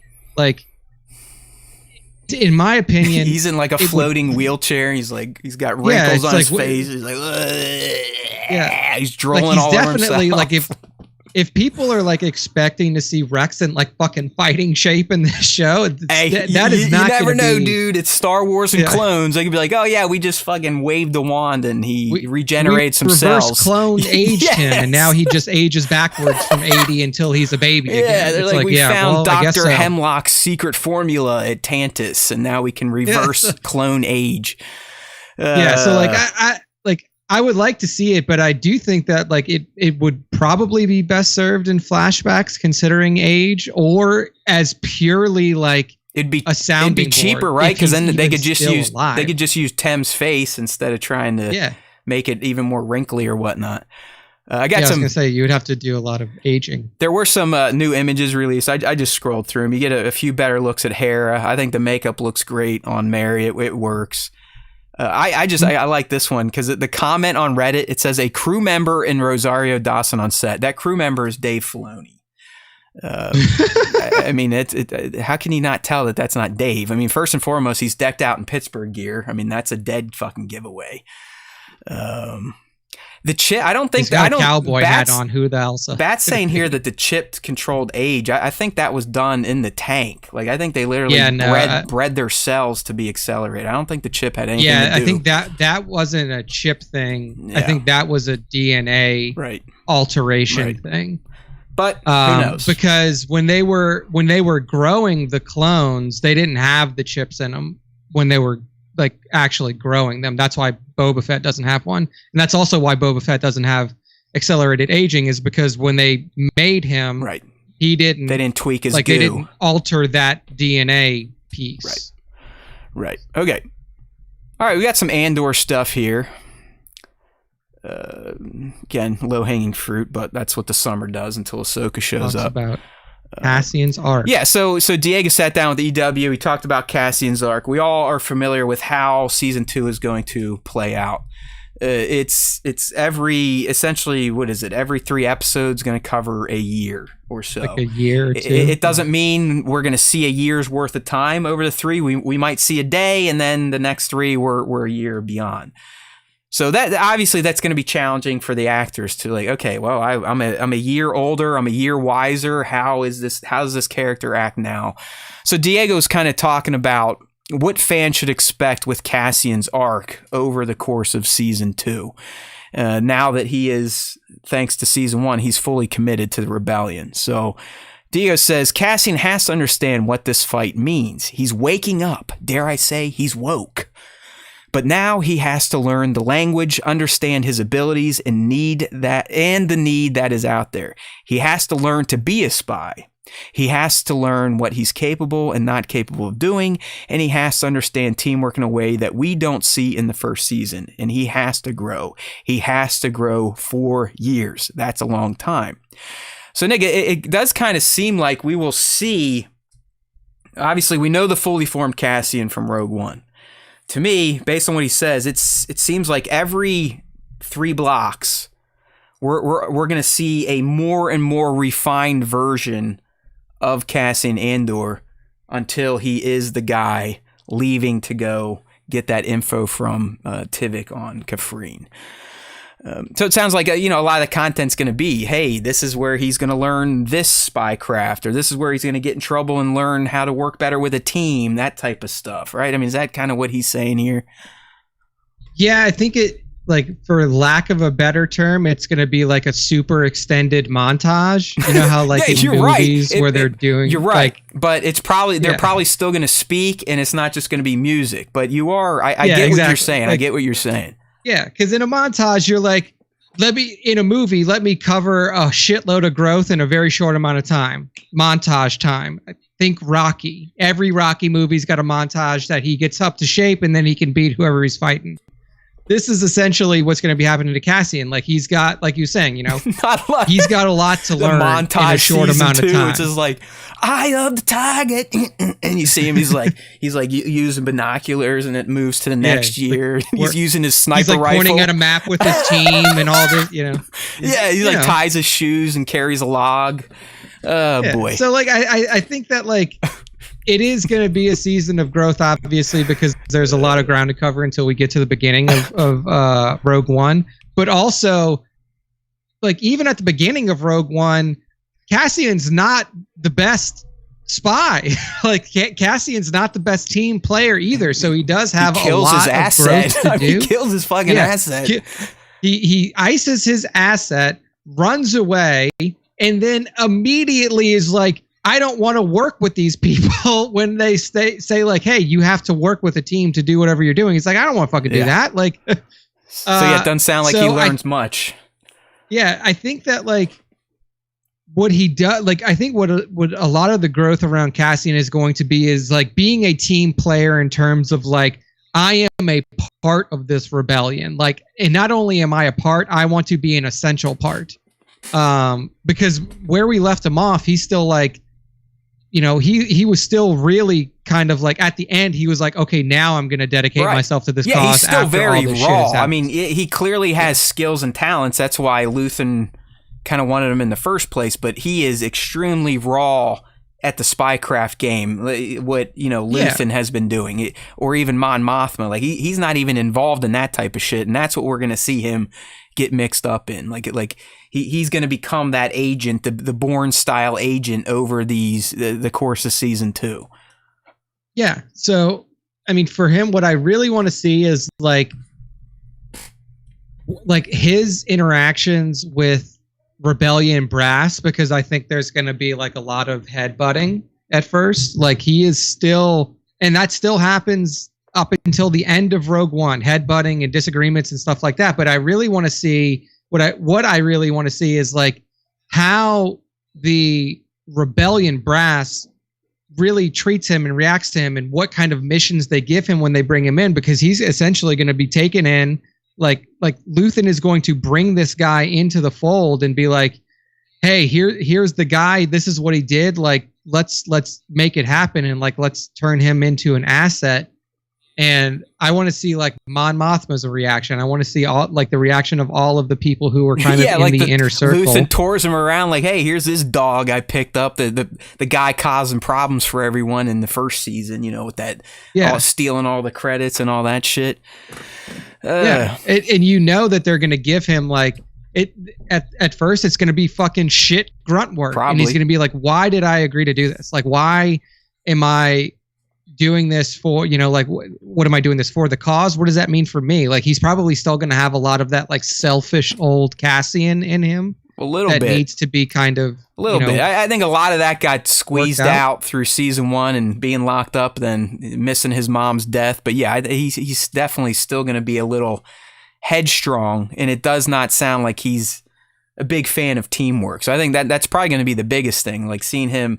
And that's like, we were talking about when we punched out season 1, we're like, this is who we need to see in season 2. And some of the characters are from Rogue One. Like, I'd like to see him form the relationship with Pal, with Biston, deepen the bond with Melshi. That's what season 2 is ripe for. So, yeah, I mean, I would assume too that like the Melshi and Cassian connection is going to be pretty heavy through season 2. I'm not sure if like, they have to have Melshi in multiple episodes. If not, then they're kind of like it would be a little bit of a miss. Well, it's like I told you. I mean, in Rogue One, his death takes place off screen because they didn't know that they were going to flesh out the character. I mean, he literally gets a shitbag death, and he's going to potentially end up being one of the most influential people in Cassian's life. So, hey, yay for hindsight. Predictions for Luth and Nick. What do you think? Bat's asking here. Self-sacrifice, busted. How do you think he's going down? I mean, I don't like busted is not an option. Right. I don't think. Yeah, I think like busted means he's dead. So like, who's he sacrificed for? Is it? I'm stealing from the chat. Is it for Mon Mothma? I don't know who the fuck Siri is. That's the other girl, right? Like not his wife, but the one that like works at the shop with him. I forget her name. It's definitely not that though. Oh, that was something else. That was like with a V. Well, I think that's Vel, right? I mean that's that girl who. Oh yeah, that's his like daughter. Where we think they have weird daughter stuff. But yeah, it has to be a sacrifice. There's no way he's. Yeah, I would have. There's no way he's getting captured. No, yeah, because I don't even think that they would capture him. Like, well, what it could be, like, I don't really want to go down this tangent, but it could be like for everyone kind of speculating he is a Force user. Like his big moment could be him using the Force, whipping out his lightsaber and saving the day while dying, something like that. But I don't know if I need that. It's like I said, that it's just like there's so many fucking Jedi left. But apparently I'm wrong. Once we get to the question of the week, I don't think that Tony would do that either. No. Like Tony would never like use the Force gimmick to be like, look, I'm a Force guy. Like, I just don't think that that's his style. I agree. But I mean, like, one, he's definitely dead. 2, I mean, like, who would he sacrifice himself for? If anything, the most obvious option would be for Cassian, and then that would give Cassian even more reason to like dedicate himself to this cause, because the person who like brought him into the fold not only like gave him a purpose in life, but also saved his life. I think that would be like a very powerful testament. I could see the Mon thing too, because those two have worked hand in hand on Coruscant since the beginning, right? I mean, she's kind of been in it with him. Who knows? All right, the second quote's stupid the more I read it, so I'm just going to move on here. Real quick before we get into the fan segment for episode 265, another quickie that dropped today over on Bespin Bulletin, just too lazy to do it myself. I saw this one. But essentially, Katie was at a fan expo this weekend. She does a lot of those, and I don't blame her. She probably makes a ton of money and barely has to work these days. Say money. Yeah, because you got to think about the geeky shit she's in. She doesn't have to act the rest of her life if she don't want to. Oh yeah, I mean, and she's would still make close Galactica, to Riddick. So, anyways, Nick, she was out there at kind of a Q&A. And a fan asked her favorite or most emotional scene between Bo and Din from season 3. And Katie quickly went to the moment where they're on that ship and, he essentially says, your song is not yet written, right? And the interesting thing here is accordingly, and this, I know some people are like, oh, it's a deleted scene, it was cut. I mean, if you really listen to how she said it, after they filmed that scene, it sounds like Brendan kind of reached in and they kissed with their helmets on. And, obviously the fandom's gone nuts. Katie herself did say she would ship Bo and Din. I would ship Bo and Din. I'm in the 2%, so anything with Bo potentially losing articles of clothing is okay with me. But a lot of, obviously the clickbaiters out there, they ran with this like, oh, there's a cutscene, Din and Bo were supposed to kiss. But I'm telling you, no, that was not a cutscene. No, that was an outtake. Exactly. If you read exactly what she says, which Bespin has, or if you just watch the Q&A, you can tell it was kind of in a joking way. It wasn't something that was meant. It wasn't something that was in the script. It was just, it sounded like Brendan was just kind of trying to be funny. Yeah. I don't like. It would be one thing if it was a cutscene where it was like scripted as such, and then they filmed it and removed it. Oh, no, just go, search on the internet. Deleted scene. Bo and Mando kiss. Fuck Disney. It's one of these things. The only other thing of note coming out of this, Nick, is that she said she spent a lot of time visiting the Ahsoka set. And I know Tones, who met Katie at Celebration, asked her some questions, said, hey, we're going to see you in the show. And she said, oh, yeah, maybe, good chance. And, obviously she's not going to tell the truth.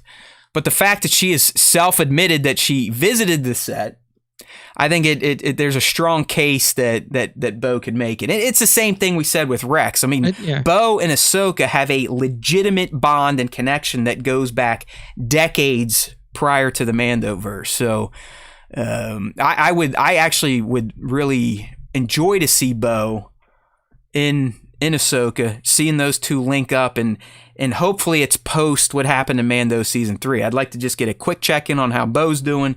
How's Mandalore, checking out after they lit those forges. She I wouldn't say she hinted herself, but when asked if she could potentially be in a Bo spinoff, all she did was smile. So I guess that technically could be a hint. You just don't know. But I can tell you right now, I'm all for it. After season 3, seeing what Katie did with Bo and how Bo has really been fleshed out, kind of been redeemed, I would really enjoy to see where this character goes from here. Even if we do see her story get written, that's okay with me. I want to kind of see Bo-Katan finish things out at this point in time. Yeah, no, I mean, it makes total sense that she would, that she could make an appearance in the Ahsoka show. Like you said, there's a bond between those characters that stretch back decades. Bo owes Ahsoka pretty big, right? I mean, Ahsoka got Maul off the fucking planet. Yeah, I mean, and obviously there is, it's unquestionable that those two characters will come together again during, whether it be sooner or later in the Mandoverse, they are going to come together again for this big Dave Filoni event film. Clearly, she's going to be in it unless they decide to kill her, which would be stupid as fuck to kill one of your fan favorite characters before the big giant endgame event. So they're going to come together anyway. It's just do you want to do it earlier or do you want to do it later? But I do think that there would be a benefit, even if it is just a moment of counsel or conversation. I mean, hell, Bo-Katan's the one that essentially didn't reintroduce, but brought Ahsoka into the live action universe. She's the one that tells Din. Yeah, she was like, hey, go to Corvus. There's somebody here that you might want to talk to. Yeah. Okay. Yeah. So that's that, and yes, I do. I love Katie Sackhoff. I don't know, she's just fantastic. Great person to check in on IG. All right, definitely. She's just fun. She looks like she has fun. I don't know. I feel like we're of the same mindset here.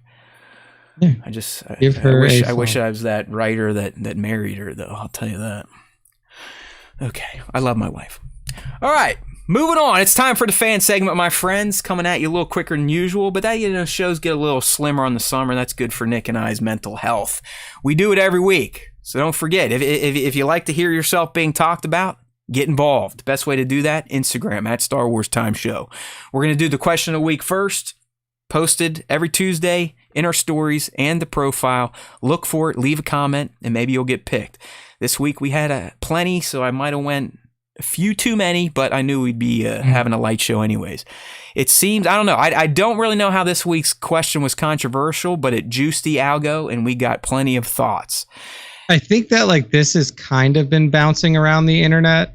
Like I saw, in fact, when I went on Twitter earlier, Order 66 is trending. Like, Well, yeah, that's it. It's got That's like it then, because yeah. So it is a thing. Like it's definitely a thing, and that's why I came up with the question. The question, honestly, I wrote that before I even found out that now Balin is also a survivor. I took that out coming out of Jedi Survivor, and I learned, oh, there's Cal lived, Eno lived, Seer lived, and now this guy lived too. It's like, well, hey, everyone fucking lived. So I don't know. Got people talking though. Like people definitely had some strong thoughts here. So let's get things switched up. The question of the week, if you haven't figured out, have too many Jedi survived Order 66 at this point? And again, this comes from a place of canon, not a place of, yes, I understand galaxies are large and there probably were lots of Jedi and there are only so many millions of clones, yada, yada, yada, yada. But we're literally told throughout the OT that, Vader hunted down and extincted the Order. Yoda says, Luke, you are the last of the Jedi you will be. Okay? So now, technically, I guess, if they do kill off some of these OT Jedi, which at this point would be Ezra and Cal, I guess we're still somewhat okay. I mean, we know Ahsoka survives through. Well, she's not that she's not a Jedi right, anymore. so that she has the caveat. So we she's not even in this discussion. So here we go. We got a few. I'll start with the story. There's a long one coming up, but I really think that that Connor had some good thoughts here. He usually does. So I gave him the floor today. All right, so here we go. I'll cover the stories and I'll let you go here. All right, this is coming from our boy Connor, Press Pause Photography. I'm torn on this question. I don't mind the quantity of Jedi who have survived Order 66. I think it adds weight to Ben's line in A New Hope about how Vader hunted down and destroyed the Jedi Knights. Where my problem is how many of those Jedi go on to survive through the OT. Ding, ding, ding, ding, ding. There's a lot of stakes and emotional weight to Luke being the last Jedi. Yoda's line weighs on Luke, when gone am I. Knowing there's all these others out there makes it feel cheaper. Like it wouldn't have mattered if Luke failed because someone else would have swooped in. They've gotten away with some loopholes with a couple characters. Ahsoka's I am no Jedi and Ezra blasting off into the unknown reason. But I sincerely hope Cal doesn't make it to the OT despite my love for the character. Vader should succeed in his mission to wipe out the Jedi. That's why Luke's subsequent success is so powerful. That's it. We're not taking any more comments. That's perfect. Because that's what Nick and I said. All right, you see how this works here? Okay, moving on. Rippick Tan. I'm always down to see more stories of how Order 66 changed lives across the galaxy. At this point, I'm not tired of the amount of Jedi. Okay, see? Like I said, varied responses. And yes, I was listening to Howard Stern when I took the screenshot. Tiny epic photos. Nah. If you think about the vastness of a galaxy, there were potentially thousands of Jedi scattered all over. There were like 4 to 6 million clones. So it would be less than 1% if like a dozen survived. Few dozen. Edit. All right. That's we got a lot of these, Nick. It's like, hey, galaxy's big, so, fuck it, right? I think that and I'll get to it after, but I think that what people are focusing too much on the number and not like the canon. I'll get to it after. All right.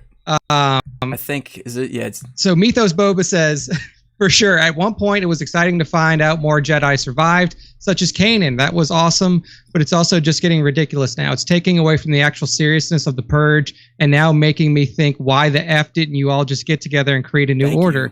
There were basically enough of you. I'm not liking where the whole story and canon is at this point. And then 1/6 photographer responds and says, especially when you read Shakti and Ayla, Sakura have survived. Is that true? Shakti's fate's all over the place. I can't comment on Ayla, but Shakti's definitely is odd. Ayla, we saw. Isla, we saw her get murked on Felucia. Right. Like she was the one who got absolutely shot in the back so many times that she like. I don't know if it's a legend comic or I believe that gets retconned a bit. And then Shaq T, literally, there's a cut scene where Anakin fights her, but you never see it, so you don't know if she's gone or not. So who the fuck knows? There's a cut scene for Shakti in episode 3 where she gets fucking stabbed through the chest by Grievous. Well, Anakin, I think. No, it was Grievous. Okay. It was on the ship. I mean, either way, I think it was Grievous, but it might have been Anakin. But either way, you know what it is? I think it's Grievous in Gennedy's Clone Wars, but then in live action, deleted scene, I think Anakin's the one that actually kills her. It might have been, it might have been that. Who cares? Calro Debro says, at this point, the question is, why wasn't there a secret enclave where they tried to rebuild in hiding? I know Kenobi explains the Obi-Wan was suffering from PTSD and focused on Luke, but the other Jedi couldn't restart. What was Yoda doing for 20 years? Because of Rebels in The Force Unleashed, we know he was able to detect other Jedi. Was he Yes, knitting? exactly. Literally, like doing hardcore meth. Fentanyl. Yeah. I mean, that guy, like, he really hit rock bottom when he showed up on Dagobah. Yeah. He said, Eric Strawn says, no, weren't there over 1,000 Jedi spread across the galaxy? How many survivors have there been? I think the Jedi Purge refers to the Empire wiping them out on Coruscant. Okay. How many got Obi-Wan's warning and went into hiding? But that wasn't true because, it's not true that the Jedi Purge refers to the wiping out on Coruscant because a majority of the Jedi that they showed being killed were on different planets. Right. Yeah, they were on different. And then planets. the true, like, the continuation of the Purge led by Vader. I mean, it's. Yeah. I mean, we were seeing it in Kenobi. I mean, that's we pick up with the Grand Inquisitor and the Inquisitors on Tatooine looking for Nare or whatever the fuck his name was. Yeah. And then the final one here from Darth DJP. He says OGs will remember, but conceptually the Jedi were envisioned way different before the PT released in 1999. It wasn't the Order with Padawans and a central hub on Coruscant, which is why Yoda said what he did to Luke. It was a loose collection of folks that trained a specific way. Having said all that, with 10,000 Jedi across the galaxy at the time of Order 66, there's no way all 10,000 were leading clones or next to clones, or frankly, come from, by the way. I would say, I think that this is what's happening now. People are just pulling numbers out, and they're like, well, if 1%, that's what I'm talking about, the number thing. The number, all of these numbers you've heard, don't listen to any of them because nobody knows how many Jedi there were. There was no confirmed number of Jedi. I can almost say for a fact that during the prequel era, there were not 10,000 Jedi. No, of course not. No, that maybe during their peak, maybe during the Old Republic and a bit of the High Republic, but no way. Yeah, maybe Old Republic, Jedi were fucking everywhere. Old Republic, I guarantee you there were 10,000. I feel like if you had Jedi. 10,000 Jedi, you could take over any galaxy you wanted to. Yeah, exactly. It's not a numbers thing here. So but I will get to my point after this one because it's the last one. There's no way all 10,000 blah blah blah were around Clone Wars. Honestly, it wasn't even important to kill every last one. It was more of killing off enough to destroy the knowledge and prevent the reformation of the Order down the road. Plenty of Jedi became Inquisitors or otherwise effed off after Order 66. Anyone who was powerful or knowledgeable enough to reestablish the Jedi Order was killed, except Yoda, but Yoda couldn't just regroup. It was under his 200-plus year watch as Grand Master that the Sith continued to rise until Order 66. I'm not sure anyone, including himself, would want Yoda back in charge. I've said that before. Yoda is probably one of the biggest fucking failures in the Order. Yeah, okay, so let me give you my thoughts. Right, go. Like I was saying the whole time, it's not a numbers thing. It never was a numbers thing because you could have had 100 Jedi and killed 99 of them, whatever, or 98 of them, obviously. What it's getting to a point of it now is that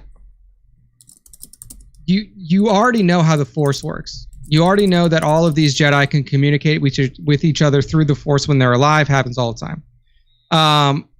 We already know that at the end of episode 3, Obi-Wan puts out the the distress call, essentially like, hey, just like scatter, survive, don't come here. Where the issue pops up with the number of Jedi that are still living during the time period is what they were doing at that time. Like, if there are collections of Jedi that are still alive that know that other Jedi are still alive, like, why are you not, and this came up in one of the responses, like, why are you not helping the Rebel Alliance? Like, you have to, like, what fucking Jedi doesn't know that the Rebel Alliance is around? Like it was such an open secret even before the official attack on Yavin 4 that, like, you had people from the Outer Rim on Tatooine that knew that the Rebel Alliance was forming and starting to, like, have these pockets of resistance across the galaxy. Like, where it becomes an issue is not that the Jedi are alive and the number of Jedi that are alive. It's that there are all of these, that, you know, whatever number that are alive that aren't helping in any way. Thank you. Like it's, you know, you see a few of them. Like, you see Kanan is trying to help. Like, Cal gets forced into trying to help because he broke his cover. Oh, and he goes, Cal goes head first into fighting the Empire. There's no doubt about that. Yeah, like, why are all of these other Jedi not trying to help? Yes. Why are, like, you know, Nick, it's the same thing we've been saying about the sequels. Like, okay, if we're going to keep Grogu alive and Din alive and Bo alive, why aren't they fucking around helping out, right? I mean, it's kind of the same conundrum. If you have these righteous people out there that are seeing action being taken on a grand scale, what the fuck are you doing? Exactly. Like, like, what are you going to say? Like, they're all scared? Bullshit. They're all scared. Like, you at the time of Yavin, it's been 20 years, 19 years since the purge has happened, and you've stayed alive all 20 years. And what are you telling me? You just living in a fucking cave? Like, well, Yoda, that's what Yoda was doing. I mean, you think about Yoda was just relying on Obi-Wan and hoping the Skywalker twins panned out. He didn't have any other plan. He had no other plan. Yeah. And this dude's just making fucking goo paste that he eats every day in his little hovel. But, like, all of these other Jedi are, like, living lives undercover. And, like, at a certain point, there comes a time where it's like it is obvious that an open rebellion is happening, and then it gets to a point where it's like it's obvious that an open rebellion is happening and that the rebellion is starting to actually Nick, they blow up the fucking Death Star. Like, at that point, the Jedi should come out. Okay, get over yourself. You just saw a ragtag group with little fucking X-wings and a freighter blow up the most technological tear the Empire ever produced, and you're still going to sit there and be like, I'm scared. Regular people. I mean, Luke was the only one with the Force. Yeah, I mean, and I see, like, BMADs in here is like they have PTSD, and, like, you know, everybody was checked out. But, like, that's the thing is, like, at a certain, it's like, I understand Obi-Wan was checked out for 10 years, but, like, once you get to that point where it's like, these rebels are not just, like, people who are waiting to get fucking murdered by I got a Empire. point here for BMAD. Yeah. Like, think about, BMAD, real quick, if you're using the Obi-Wan example in his PTSD, yes, he was checked out for 10 years, but what snapped him right the fuck out? Once he traveled the galaxy and saw that they were fighting back against the Empire. Literally, that's what snapped Kenobi out of it. So I think that's what we're saying is, like, okay, 10 years, 20 years, sure, deal with your mental health. But once you start seeing these rebel cells get victories on a Death Star scale size, what are you doing? Yeah. I mean, like, to me, if you are a Jedi, like, if you are a Jedi that's, like, in hiding and you just haven't decided that, like, and like, you truly haven't decided. You were a shitty Jedi in the first place. If you start to see the light fighting back and you choose not to for whatever reason, you were never really a true Jedi in the first place. Yeah, like you weren't in it. Like, you weren't in it. That's what they are, like, right? I mean, they sacrifice themselves. They take on evil to protect the righteousness. Yeah, I mean, like, he like, all of the Jedi were protectors of peace and justice in the galaxy. Like, that's what they said. And, like, now you have the most literal definition of like a grassroots uprising happening. And you're not going to lend your expertise and skill. They're sitting there flipping a coin. Like is it going to be Luke or is it going to be Leia? Hopefully one of them pans out. Yeah, I mean, like I'm not even saying like fucking pick up your lightsaber and run out on the battlefield again. I'm saying like you could lend expertise in terms of like military competence, because at the time of the end of the Grand Republic, that's what all Jedi were. Jedi were fucking battlefield generals.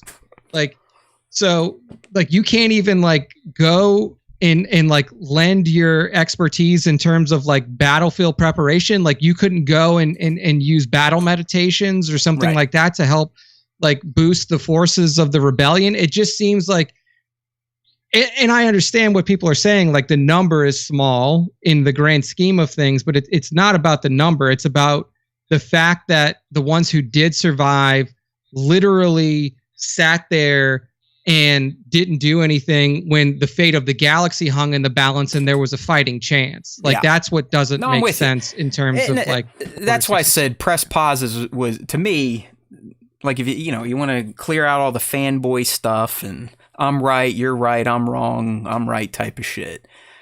That I think that's where it's at. It's like it's all fun and great that they survive, but if you start having a like handfuls or 10s or 20s of Jedis that make it in through the OT, what were they doing? Even when Luke makes himself known, what are you doing? Like, yeah, because at that point, like, doing? I'm a fucking Jedi. Like it is known. Like there is a nut. Like as soon as Luke comes out swinging a lightsaber and is like, oh my god, this guy who blew up the Death Star is now a Jedi. Like he's got Nick, his that's a thing. lightsaber. Like after he blows up the Death Star, like his legend begins. They don't quite know he's a Jedi at that point, but they're like, hey, this X-wing pilot took out this thing by himself. So yeah, I mean, like I think that like by the end of, or at least by the beginning of ROTJ, like it's got to be well known that he's a fucking Jedi. Like the dude is like basically on posters wearing a black suit and a green lightsaber. Like, well, dude, that's why I love the comics, because I'm still the most recent run of Star Wars is covering the period in between Empire and Jedi, and dude, he's all over the galaxy, whipping his lightsaber out, wearing his blacks, trying to find Jedi books, this, that, and the other thing. Yeah, and I mean, like, I can understand up to the point of the first victory where it's like we need to really fucking lay low, but like. After victory after victory, and then like Luke Skywalker's emergence, and you like if you're a fucking Jedi too, and you hear the name Luke Skywalker, like come on, like you know who this guy is. Like don't fuck around and pretend like you don't know what's going on here. Yeah, you could use it. Well, they scrubbed the Jedi archives, so the Skywalker's name was removed from the ledgers or whatever. Whatever you want to say, but like. That's the biggest issue that we're running into now. It's just that like you are right. It's nothing to do with numbers. It's really, like I said, it's all about canon and narrative sense. Yeah, like even 10 Jedi, like even if it's only 10 Jedi that survived, even 10 Jedi make a fucking huge difference in terms of your effectiveness in battle against an enemy that I mean, dude, remember the Clone Wars. One Jedi per battalion, and that was it. You needed a Jedi and some clones, and you could fight wars. One Jedi and clones. Imagine just 10 Jedis fighting together. Oh, well. Yeah, I mean, like, that's my struggle. It's just that it doesn't make, and they all know that they're alive. Like, you know that they know that they're alive. They cut themselves off from the Force, like Luke. Yeah, they all Luke Skywalker themselves, and are just drinking green milk on an island somewhere. Like, so yeah, I mean that's. I think Sir Dork. Let's let Dork sum this up. He says, "I can't wait for stories far into the future, so we don't have to worry about stuff like this lining up." Yeah, there you go, buddy. I agree, but as we all know, Jared, Star Wars takes place in a long time ago in a galaxy far, far away. Even Hamill's out promoting that with the machine or whatever, and he's like, "Yo, dude, fucking leave Luke alone. Like, you guys got a whole galaxy. Like, come on, You don't need Luke anymore. Leave me alone. Be mad saying, could it be the will of the Force? Laughing, yes. It's all good. But yeah, I mean that is my that's my thought on where we are with Order 66. You're right. Everyone else is wrong. So thank you. All right. Good stuff. So, there we go. See, I'm telling you. I'm glad that the. Go ahead. I was going to say question of the week. I was going to say I'm glad that the question of the week. Yeah, got people up this time. It can be fun if people play. That's what we're trying to tell you here. I don't know, I'll try. I guess I should try more divisive questions. I didn't really think this one would generate any feedback, but here we are. Yeah. All right. Yeah, I think it was like the Balin thing, the Balin reveal plus the Jedi Survivor game being out now. And I know, I think you and I, before we broke for our break, even talked about it. Isn't it getting kind of, isn't it getting a little Jedi heavy now? Like, was Order 66 even real at this point in time? So, yeah, I know. It's all good, people. We're just, we're playing, having fun, spitballing on fake shit. So it's all right. Yeah, no, I mean, that's how we do it here. Good stuff. But yeah, thank you all for participating in the question of the week this week. So hopefully you all come back and play in the question of the week next week. But now we're going to move on to the top 5 Star Wars fan artist features of the week. To get involved in this segment, make sure to tag at Star Wars Time Show on your Star Wars art posts on Instagram. That's how you get on Matt's radar. Once you're on Matt's radar, he will decide to feature you on our feed for the week. And then once you're featured on the feed, I will see your post and decide whether or not you make it into the top 5 for that week. So on your post on Instagram, tag at Star Wars Time Show. Toss in the hashtag Star Wars Time Show on there too. That usage is climbing up every day. We're over 160,000 uses of the Star Wars Time hashtag or Star Wars Time Show hashtag on Instagram. So keep adding to that number. To kick off the top 5 for this week, we have at Sunset_Doom with an awesome Asajj Ventress shot. Hey, see, she's got her Night Sister face tattoos, kind of like Morgan. Yeah, she's got her face tattoos on there. So, like, maybe her and Morgan are from a sister clan of Night Sisters or something like that. But I always like seeing Ventress shots because I feel like she's one of like the less loved characters in the Star Wars. I see. Yeah, toy photography. I thought you were talking about characters in general. I love Asajj, and I hate that she was kind of taken out in comic books or a book. Yeah, a book. Yeah, no, I mean, I think that like Asajj has a super awesome aesthetic that you really don't. I mean, I guess the closest character to her would be like Aura Singh, but she looks really cool. And in this shot in particular, I think it's a really good representation of her like post-exile life. Yeah, you just see her kind of like wrapped in her cloaks, like really just kind of hiding from the elements. With this, like her long kind of Night Sister, I guess it would be like belt garb kind of protruding. It looks like it looks like Sunset grabbed a Jedi robe and threw it over, which is a really nice touch because she's wearing kind of her blue purple outfit from the Clone Wars for those that are familiar, but then she's got a Jedi robe over, or maybe that's Rey's Island Journey robe. Either way, it's a nice little accoutrement that he added to Ventress that really sells the portrait here. Yeah, no, it's an awesome representation of Ventress, probably after her time working for both Dooku and after the extermination of the Night Sisters. Nick, I got to bring this up because I just keep laughing at it when I see it, especially after we said 10 Jedi could take on the world.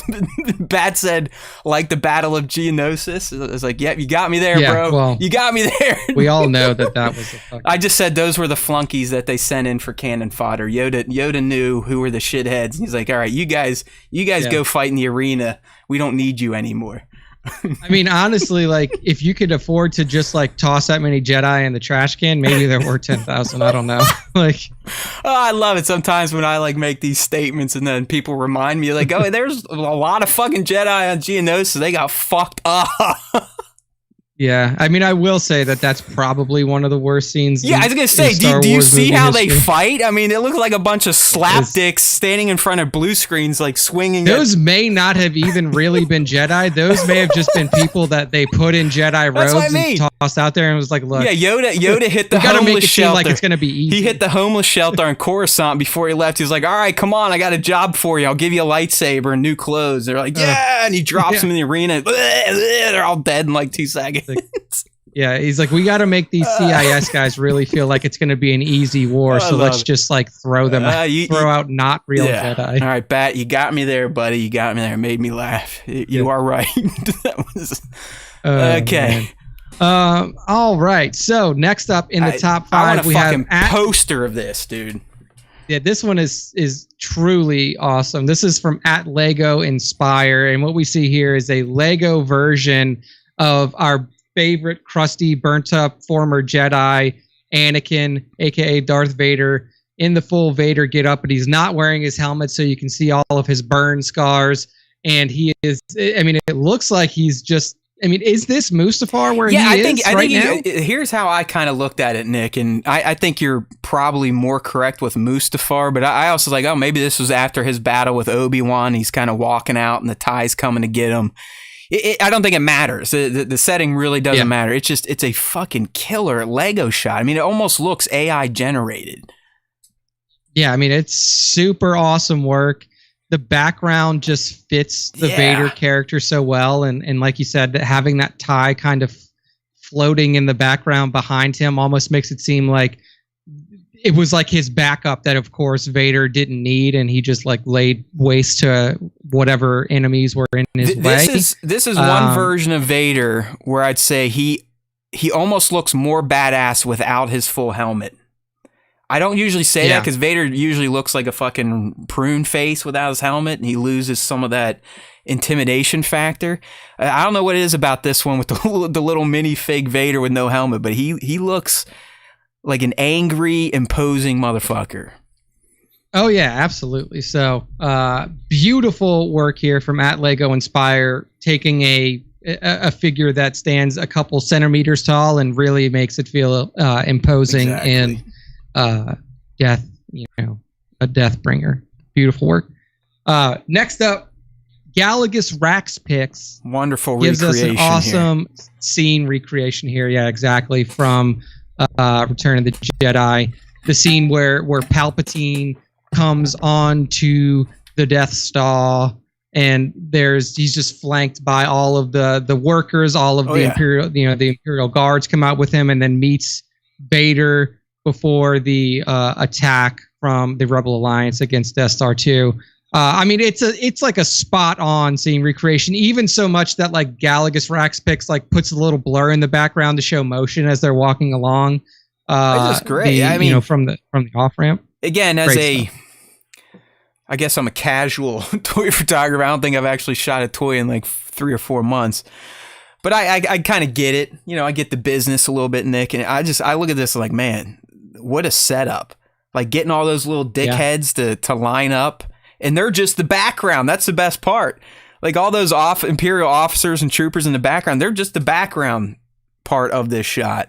Yet, Galagus had to set every single one up, then lay out his foreground subjects, and everything is precise here. It is a spot-on recreation. Yeah, truly nailed it. @Galagus Rax Picks on Instagram. Make sure to give him a follow. Next up, one of our favorites, @Visual Approach Photo, @Visual_Approach_ photo on Instagram. Awesome TIE Interceptor shot as it flies away from Vader's castle on Mustafar. This is definitely on Mustafar. Oh, yeah. We can tell you that for sure. So this is almost like Vader gets a call from Palpatine or something like that. He's like, "Hey, I need you over here ASAP, or I got a mission for you somewhere, and you got to get there fast." And you see him taking off from his castle in his TIE Interceptor. Do you like the Interceptor better than his actual TIE Advanced for Vader? I think like the Interceptor just looks a little bit more sleek, right? Like I think it does look more badass and almost more like his ETA-2 Jedi Starfighter than what he does fly in his TIE Advanced. Either way, I just like that. I like that Vader had his own TIE that no one else got to fly. We give Visual Approach Photo artistic license to put Vader in an interceptor, but you know, honestly, dude, and this is like super, like minutia. My favorite part of the shot is that Sean made the TIE appear original trilogy blue. I just, that's something like only, you know, OT people would pick up on, but I don't know if he's corrected in the special editions, but in a lot of shots in the OT, TIE fighters are blue as fuck. I can remember my Kenner TIE was blue. Like the toy literally was like this dark baby blue. So I just think that's a nice touch, because if you actually go look at the behind the scenes, this thing's gray, all right? Just like they're supposed to be.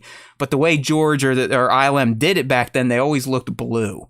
So they put like a cool filter. It's a very nice touch. On it. It's a very nice touch. It is. It's very, very small detail, but it does make Sir a difference. Dork throwing out Kylo's TIE Fighter will always be my favorite. Look at that. I mean, Kylo's it TIE is pretty cool. His his is more of the interceptor for sure, because he's got the split his wings, but a wider canopy or cockpit. Yeah, for sure. So, but yeah, I mean, Visual Approach always puts out awesome work, and this one is another and again, example you look of at this, that. and how could you ever argue that the Empire didn't have the coolest fucking looking Navy? You know what I mean? Like, come on. Oh, yeah. It's not even close. It's not even close. If it was like a which ships look cooler battle, 100%. The Empire it was always won. that way. I've said that before. I mean, if they're like, hey, you can only join the faction that has the coolest looking shit, I'd be like, all right, fuck it, I'm going to the Empire. You know, I'm gonna get myself in one of these ties, maybe a Star Destroyer, maybe a Super Star Destroyer. You never know. All right, good stuff from Visual_Approach_Photo. Good stuff. Next up, dude, Dodonna's becoming like your muse, man. I think you've picked Dodonna like 4 or 5 times over the past month, which is good for him. I have. And I was like, as I was going along too, like I opened up a bunch of pictures, and I mean, obviously this is a very Vader heavy top 5, considering that 4 of the 5 are at least on Mustafar. He's the fucking man, dude. You Vader. Can't deny it. Vader's the man. Always has been. Deny it. But yeah, I mean, Darth Don Dada on Instagram has really, I don't know if he's just like picked up his game recently, or if he's just like really sending out stuff that's like hitting the sweet spot for what I'm looking for. But this shot here of Vader again on Mustafar, and again with his castle in the background, is just it really does just like highlight this character in the best possible light. And it's his loneliness. I really feel like this captures Vader's never-ending isolation and feeling of loneliness. I mean, he just looks like he's out there feeling bad for himself, and that's all Vader did.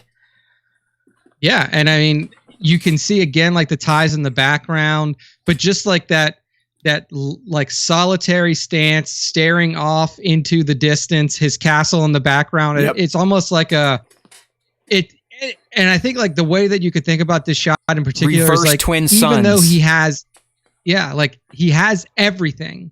He has this fleet of or this fleet of TIE fighters at his beck and call. He has a castle on a planet that he essentially rules from, and he still stands alone. Right. He has Like, nothing. He has everything but nothing. In isolation. Yeah. I mean, it's just a perfect metaphor for what Anakin, like what the sacrifice Anakin made was. Right. Like, yeah, he made a sacrifice to where he is essentially the number 2 person in the galaxy, but he's also more alone than he's ever been in his entire life. It's like I almost look at this now, and I think about Luke staring into the twin suns, and it's kind of I mean, obviously there's not a lot of sun on Mustafar because it's ash blotted out. But I'm kind of getting that same feeling, Nick. Like he's kind of looking out, like, what is life about? What am I doing? Why am I here? What is this life? Where have my choices led me? Where are the choices going to take me? type of shit. Yeah. It's almost like the inverse of Luke, like Exactly. Luke looking out onto the twin suns thinking like, Potential. what else is out there? And Vader And then he's like, despair. He knows what's out there. Yeah, like, you got it. That's what I was trying to say, but I'm dumb, so I'm glad you cleaned it up. But back to Darth, yeah. I think it is. It's just, listen, man, if you do something a lot and you stick to it and you dedicate yourself, you are going to improve. It's the 10,000 hours type of shit. And I'm someone who was in the early class of the toy photogs, and I have not put in my 10,000 hours. So, you know who else has really grown is Action Figure Snaps, our boy. He has. Yeah. Action Figure Snaps was also in consideration for the top 5. Yeah, for sure. He had a little Power Rangers mashup this morning that was pretty cool looking. But just his overall quality of shots have increased significantly. So send us some shirts, please. You like that, Adrian? All right. Look at that. Send us home, Nick. Right that is the end of the top 5, and that is the end of our show for this week. Good to be back after a 2-week break.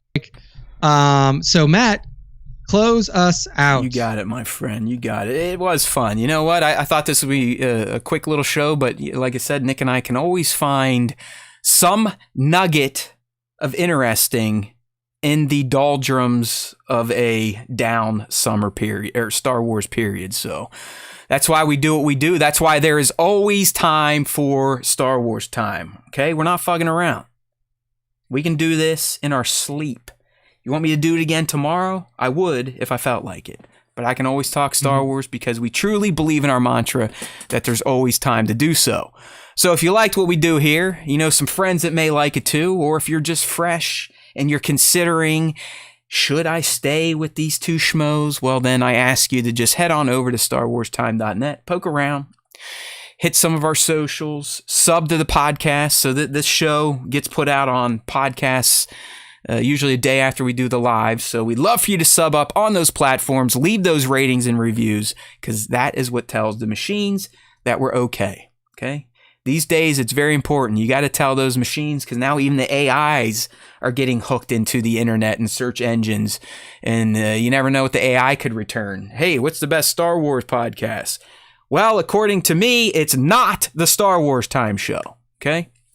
Because we need more ratings and reviews. So iTunes in particular, Spotify, Pandora, if you can do it, do it. If you're on YouTube right now, like, sub, notifications, clip this shit.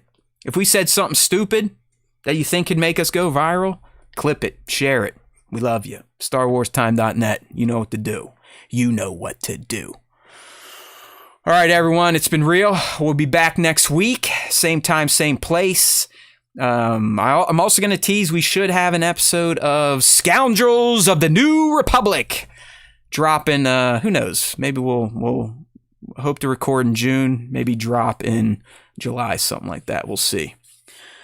But until next week, everyone, may the Force be with us. May the Force be with you all. And remember, you got to tell all those people out there that don't listen that if they do listen to the Star Wars Time Show, that Force we were just talking about will be with them too. Catch you later. How you like that? New sign off, bitches.